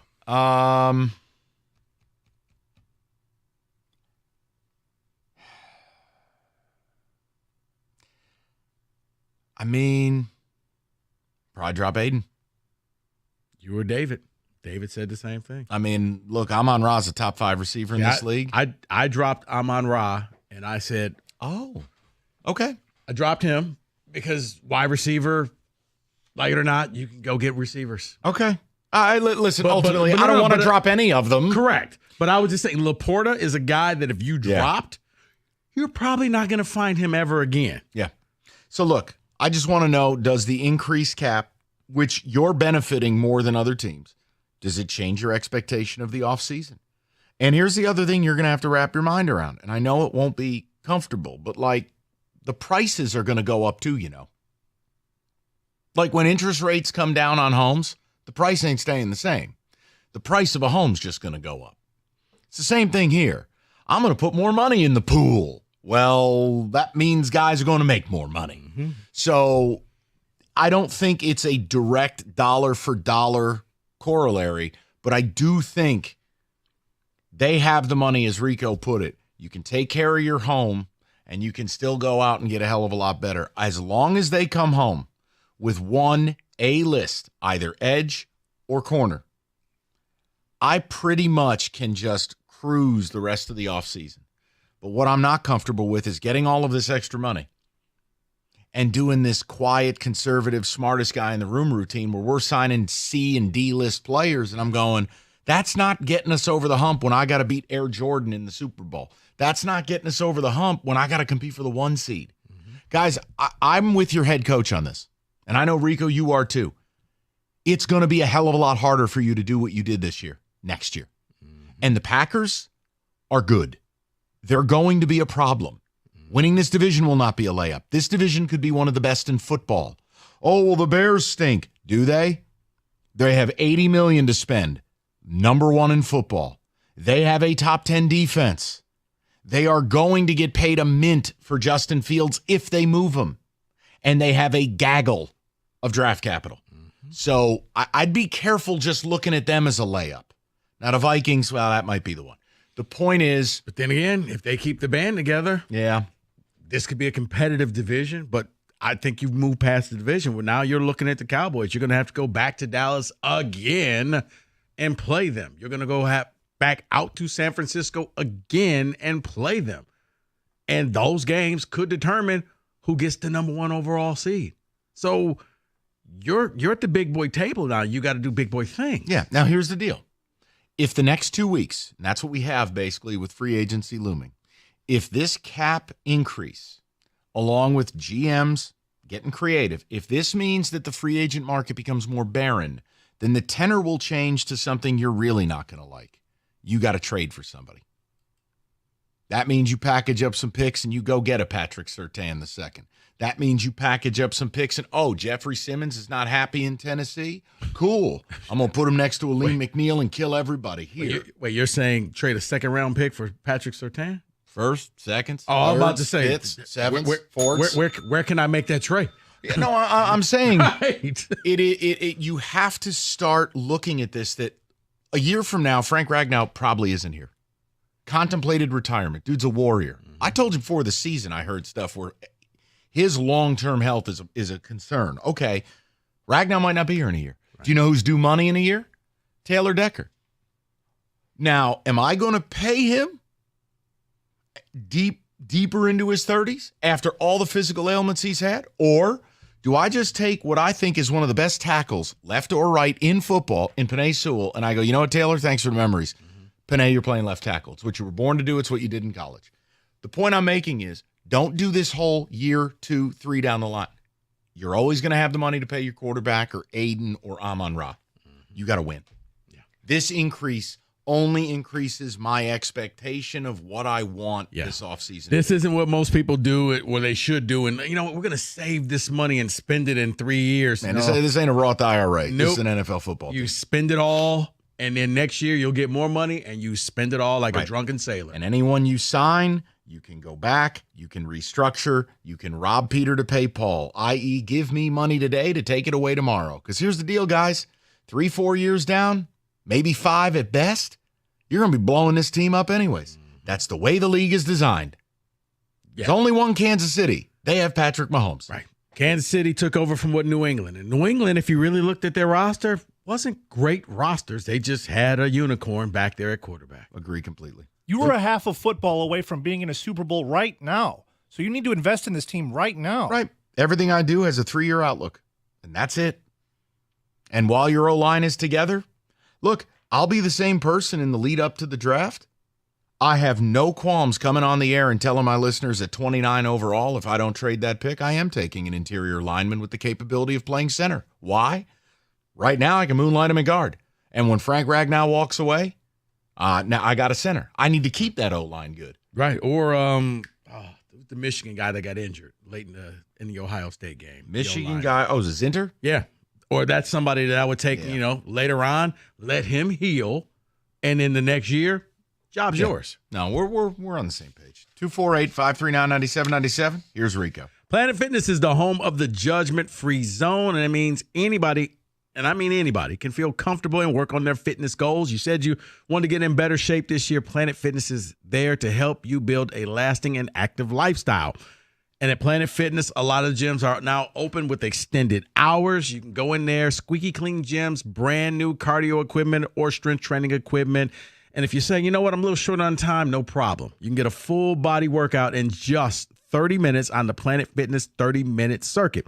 And did you know that all Planet Fitness memberships include fitness training at no extra cost? You get all of this for just $10 a month with no commitment. That's right. Planet Fitness is still just $10 a month. So what are you waiting for? You need to head over into your local Planet Fitness right now to get started. $10 down and no commitment whatsoever. $10 a month. You can't beat that. Okay? So head over to Planet Fitness right now, or you can get more information online at planetfitness.com.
In an instant, an auto accident can put you in the worst financial position of your life. It is a must to hire the right lawyer who can make sure the insurance companies pay what they owe you. Injury attorney David Feminino and his team have made insurance companies pay for over 30 years, and they will fight for you. David is ready to speak with you personally right now if you call 855-65-CRASH. That's 855-65-CRASH, or online anytime at getpaid.com.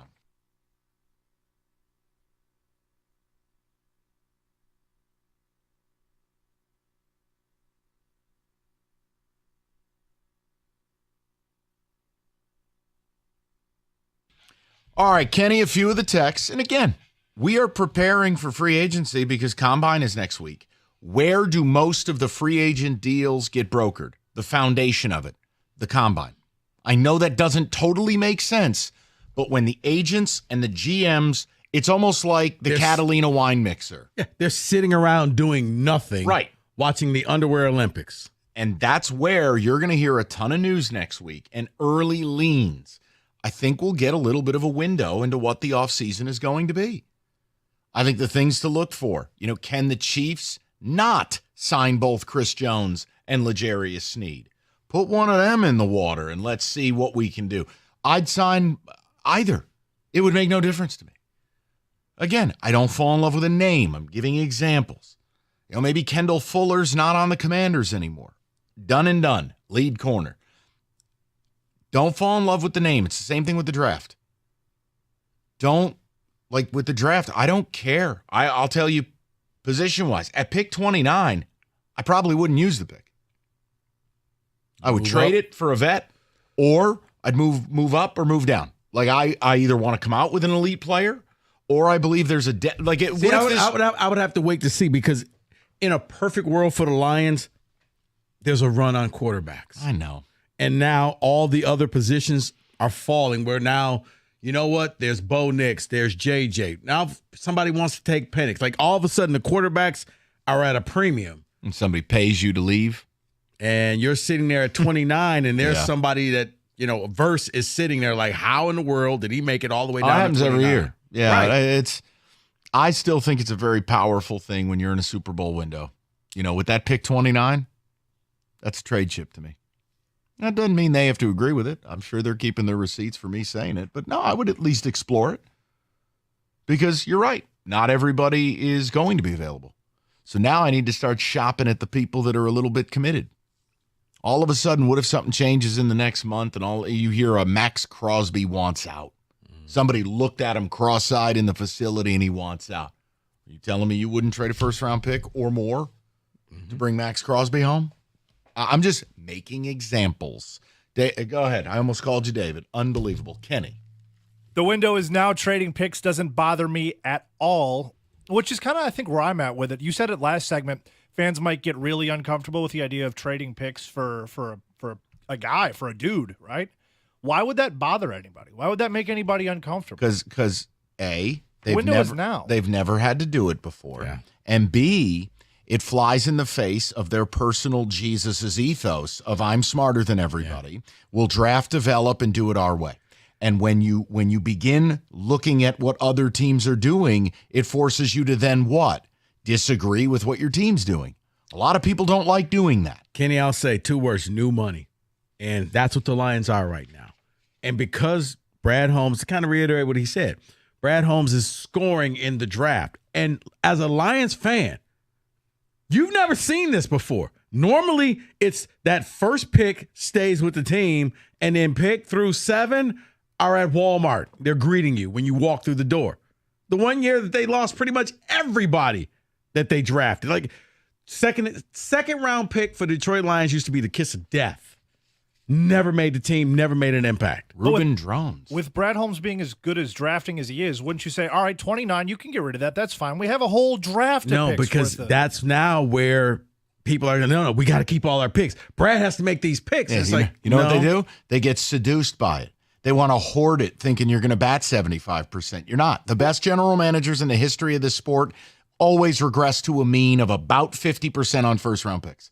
Hoard it for what? Like I said, you are a half away from the Super Bowl this year, right now. Wouldn't you want to expand upon that maybe a little bit? But you did it with young players. You did it with cheap free agents. And it got you almost there. So if that's the case, maybe I run it back and do the same thing. Oh, that always works. Hey, Kenny, you'll like this. We got a cocaine video in the NHL. Yeah, I saw that. I have not seen it, but the Coyotes are cutting Adam Ruzicka? Whatever. This dum-dum put something on social media. It was like a video of some form that featured a white powder and a credit card. Oh, boy. I've heard that could be a theme in that league. That's all I'll say about that. Well, I've told you some things about that, and I know some things about that as well. We can just move past it. bit of an issue for certain people in that league, and we'll leave it alone. A couple, yes. But yeah, apparently he just decided to throw his professional life away because he wanted to blow rails off a desktop. All right, good for you. You're an athlete making the least amount of money athletes make in any league. Let's go ahead and throw that. And they just picked you up off waivers and gave you a 2-year, $1.5 million deal. Go ahead and enjoy some Coke. To celebrate. What is wrong with you, man? Good God, have a gummy or something. Just relax. All right, we'll leave it alone. Kenny on the ticket text. Mike and Rico, Lions have no excuse not to sign Chris Jones or some big man that's $30 million a year he wants. He's washed out by raising the cap. He could be yours, Salvatore and Southfield. Look, I think next week it will be very interesting to see what names begin to get attached with what teams. That's how it starts. And I think, look. Well, I look for some trades to actually happen while they're there where it's like, you know what? I love that NFL free agency has now created trade season. Mm-hmm. The NFL never used to be a league of player-for-player deals or player draft. You just didn't make trades in the NFL. The one that I think will get moved is Diggs, Steph. Yeah, I want no part of that. No, not here. No, I'm saying as any team. I don't want to pay Steph Diggs to play football anymore. See, I have a little bit of an issue. I think that Dallas is about to put their chips in and say, you know what, and his Dak, brother's there. This is your final year. We're going to give you every piece. Go all in. And if this fails, we're going back to the Stone Ages. I think they're going to go get Derrick Henry. I think they're going to get Diggs. So they're going to be the 2010 Eagles. Yes. They're just collecting Madden cards. Yes. What other big name can we get? Go ahead, Kenny. The window is now. No reason to delay. I like Brad Holmes' drafting ability, but right now is the window to win. There's no argument. Listen, we'll have a better idea. Not only the players headed to free agency, but you'll start to see guys. And I think where trades really heat up is when free agency's in the mix and teams start to realize they can't sign who they want. We'll be doing our show in Vegas for March Madness. That week, you feel like that's where trades really begin. I want to believe that they'll do it, but I have doubts. I feel like they're getting high on their own supply. I hope I'm wrong. Well, no, I'm beginning to believe everything that he says. He doesn't really do the GM speech or speak where all of a sudden he says one thing and doesn't. He kind of tells you what he's looking for, and then he does it. And he made it sound as if we're not going to make a big splash. So if that's what you're waiting for, don't. We'll do something, but I don't think the things that we want and the people want, I don't think you're going to get that out of Brad. I think he's more focused on how he's going to flip those 4 picks into maybe 6 picks and try to bring in more draft using the draft capital. Okay, then. I tell you, if they take a step back, watch how the tenor changes. You mean people won't be chanting Jared Goff at the grocery store? I think a lot of it comes down to, you had receipts last year and then you decided to get cocky and what did it get us? We'll see. I hope we have great stuff to talk about, and I hope. Will that be his take the win moment? Oh, boy. 248-539-9797. We've got we've got sports by the numbers. By the number. We're going to debut a new segment by your request, and we'll round out a Friday. 97.1. It's that time of year, the time where you come into a little extra cash, which leaves you with a big question. What do you spend it on? Do you splurge on your favorite brunch spot, a vacation on white sandy Edge beaches, edge rushers, a cruise, remote cabin getaway in the great outdoors. Well, if you're Doug, maybe. Well, this season, if you switch to Xfinity Internet and mobile, you can save and still have enough for all of those big plans of yours. The next generation Xfinity 10G network, now through March 4th. Get a 75 megabit internet on the Xfinity 10G network for just $20 a month for 12 months with no annual contract. Go to Xfinity.com/10G. Call 1-800-XFINITY or just simply hop in your car and drive to a local Xfinity store today for more details. Requires paperless billing and auto pay with a store bank account. Restrictions apply. Not available in all areas. Equipment, taxes, and fees extra after promo. Regular rates apply. Xfinity Mobile requires Xfinity Internet. Actual speeds vary.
Thank you, Kat. Hungry Howie's knows nothing better than a pepperoni pizza. It's a Friday night. If you haven't figured out what the hell you're doing for dinner, Hungry Howie's happy to help. Pepperoni Duo, double the pepperoni, the regular and the classic cupped, $9.99. That's a large pizza.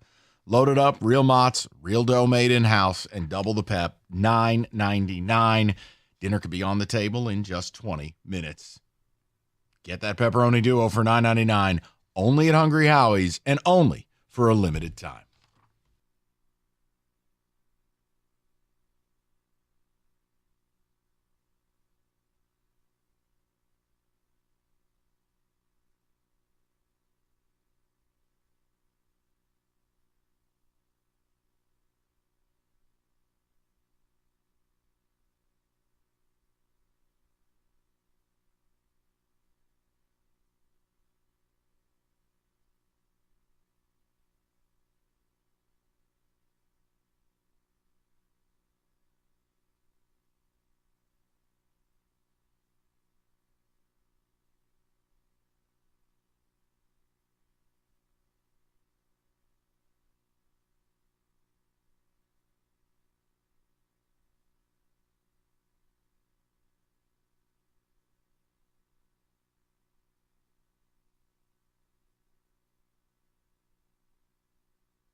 Hey, real quick, just because lines began populating here in the last hour for tomorrow, I'm a sicko. In the commercial break, I sprinted to give a Daily Dimes cash the ticket update with a trio of plays for tomorrow. It's good basketball tomorrow, including a game I wouldn't bet, but man, is it going to be a war at Baylor and Houston. Right. I'm like, okay. That's a get the football pads game out. 2.5 point. You're on your own with that one. But I got a trio of Daily Dimes, including two that are system that are not a system. The other one is if the coach loses, there'll need to be a police escort. Wait, so does this mean if Baylor wins, that State could beat Houston? Oh, the transitive property game. Oh, I love that game. By the end of you go to the end of the road with that stupid crap. You'll have Abilene Christian winning the Natty. All right, Kenny, a couple of tickets next, and I think Rieger's next. This by the numbers experiment is a really fun segment. Can you please bring this back? Yeah, and listen, we were we're specking it out because we did the whole Super Bowl by the numbers the last 2 years. People liked it. And I came up with the idea of, all right, well, what if we did something that at the end of a week, it's something that, I don't know, you're going out to the bar with your friends or whatever it is, and you might actually have like something that makes you seem like a savant because you know a stupid number. I don't know. And then it's just fun that Roberto doesn't know his elbow from his bleep hole with sports, and he's the one who presents it. I'm willing to give it another run. He gave us Ric Flair, so, I mean, that was a stretch in sports, but. Listen, got to get creative. Go ahead, Kenny. The By the Numbers music is almost as good as the Deal Breakers music, and then it just says, yeah, see? Yeah, see? So bad. So bad. More Lions, 2-year window. That's just enough. That's exactly what we need. Get a defensive end or tackle to a 2-year contract. Doesn't it seem so simple? And yet, I really have doubts as to whether it'll happen. Because, I mean, the Bills, I think their window is pretty much closed, whether they want to admit it or not. I don't want to seem like a Brad bot, but I trust everything he does for getting us this far. I've never seen this kind of success in my entire life. Good for you. You're going to get a lot of people who feel that way. I can't sit here and say you're wrong, but I would just ask that you open your mind and really look at this and realize you got to do things a different way. You just can't believe everything this man does is going to turn to gold because he's going to have some misses. I'd say I'd want Chris Jones, but at this point it doesn't matter. I'd just take a big, mean dude that can bully you up front. That's it. Job description. Big person who hurts people. That's all I want. That's it. It's really the last missing piece from this team. Everything else offensively, they're ready-made. You feel like year 3, Jameson Williams now. All right, he clearly grew this year. He got better. Mike, missing because they lost the game in San Francisco, we would be talking about J-Mo and the 2 touchdowns that he scored in that game. Like, that got erased because they lost, so nobody wants to remember that. But if you go back and rewatch that game, he did everything that we were expecting him to do for the last 2 seasons. It was like his coming out party, except for he was the only one that was there. Rest of the Lions went to the wrong house at halftime. Yeah, I can definitively say on these text messages, Chris Jones is the most popular name popping up. I know. And you know who else? It'll be the least popular? likely to be available. Kansas City also. He's very popular there. Like if Kansas City ends up getting put to a choice of L'Jarius Sneed or Chris Jones, they're going to take Chris Jones. Now, here's the funny thing. Do you take another swing at Chase Young? I think you can do better. When that deal happened, it wasn't about a long-term commitment. It was about, I'll give you a third to get a compensatory third. Yes, that's true. My issue with Chase Young has never been ability. It's now, even at San Francisco, with this spoil of riches around you, his effort got called into question, and rightfully so. Now, did he make some big plays? He did. People only want to focus on the Gibbs touchdown run. They did, and I think he's going to get the transition tag put on him, meaning if you can get a better deal, go get son, it. Take it. Yeah. But we'll bring you back if you want to be reasonable about this. Yes. Rico is right. Lions fans are new money. They don't know what this level of success feels like. Therefore, they do not know how to behave. Well, at least they have fans. I feel like the Tigers, I mean, it's just a collection of people in tank tops with 3-foot daiquiris. This team's out here literally pimping Gio Urshela. That's unbelievable to me. I really hate that.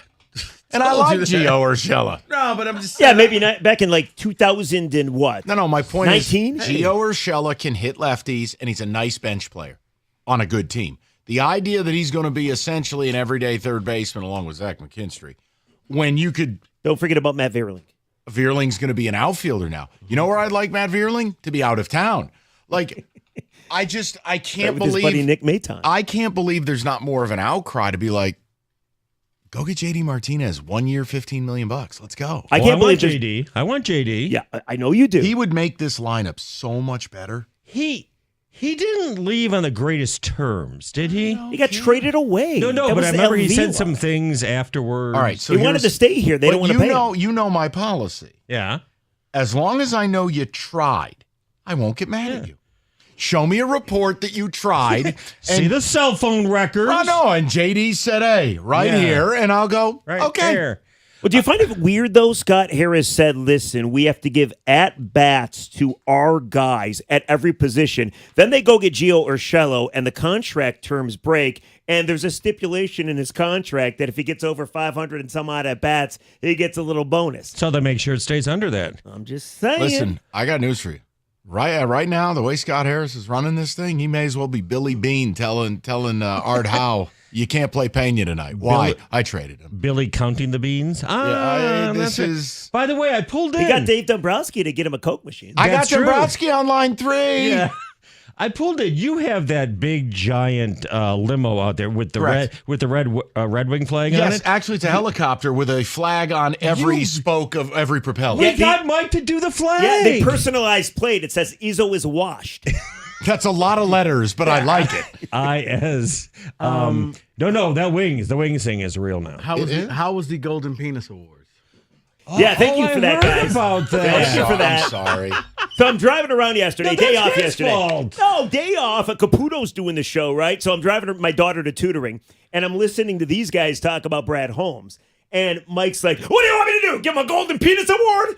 And, of course, Olive's ears perk up. I'm so sorry. And for the next 20 minutes, hey, Daddy, Golden Penis Award. It just didn't stop. And then we woke up this morning, and she crawls into bed with me. She's like, so you're going to get Golden Penis Award? Oh, my God. No. She thought it was the funniest thing ever. But you're going to be responsible for Rieger losing Pickle to social services. I'm sorry. I guarantee you she said it at school today. Man, don't put that on me. I probably wouldn't have told the morning story. I would have kept that one, but yeah. I probably would have When told she that starts one. teaching her classmates the word. No, please don't do that. Oh, I guarantee you. I was just making the point. You know, I can think someone's good at their job without saying that they are the executive of the Millennium Golden Penis Award winner. Correct. Said it again. And Mike and Rieger should not have, how old is she? 7? 8. 8? You do realize Too young. naughty language spreads like wildfire in second grade. I guarantee you her entire class knows about it now. She's already heard worse on the bus. Oh, I'm sure she has. I'd hate to break that to you. They probably broke it down like, here's a better way of saying that. I actually had to call my wife to make sure we haven't been called down yet. Oh, yes. Olive was saying something really interesting. Rieger's going to teach her. Yeah, it rhymes with clock. The other thing we started the show with. Wasn't even going there. Whoa. What? We had a birth in this town last night. Oh, yes, a birth of the new Red Wings. No, we had the birth of LCA. LCA was great. The first meaningful moment, if you will. And Patrick Kane's emotion after the game. He was great. LCA's. Now, I know we didn't get our LED roof, but the building is born. I got to tell you, I agree. It's a great atmosphere. Detroit fans are the best, but don't lie. What? The moment that birthed the LCA was the Ben Carter game. Oh, okay. He wins. No, I'm going to say something, and you're going to laugh, but it's true, and Rieger would agree. The loudest it's been before last night was the first half of the Pistons Milwaukee Bucks playoff series. Oh, yeah. It When was Blake really Griffin loud. was going off for just a half. They got swept. No, I was going to say it was when Izzo got the tech against Oakland, and he literally turned around to the crowd and went like this. Oh, I see. I wasn't there. And you couldn't hear a word. Ooh, what about Michigan versus Amani Bates last year? Remember Bates went out for like 50? I was wasn't that just there for last that. year? Yeah, it was. Yeah. Oh, God. It was on a Friday night. Michigan But I- barely beat him. I remember that because I was sitting there talking to whoever it was, and I think it was Little Buddha, and I'm trying to talk to him, and it was just like words, just you saw nothing. Yeah. I think we know who the Wings. I like how much it's like, oh, I'll take that. Wings have revived the Avalanche rivalry. Broke that 10-game losing streak to Colorado. I heard they're kicking the Pistons out. We're buying at the deadline. What are you leading with, just so we can... We'll do a little wings. Yeah, a little fun wings. And then get into some other fun stuff. And Rieger's going to try to come up with the dirty word to say that... Do you have any youngster in your car that he could pass it along to? I'm all set. You got a niece, a nephew? There's no young people in the helicopter. No. And you can't hear anything. No, either. you can't hear anything. You put the earmuffs on. You're out. All right, we'll Little talk to earmuffs. everybody on Monday. These two goofballs are next.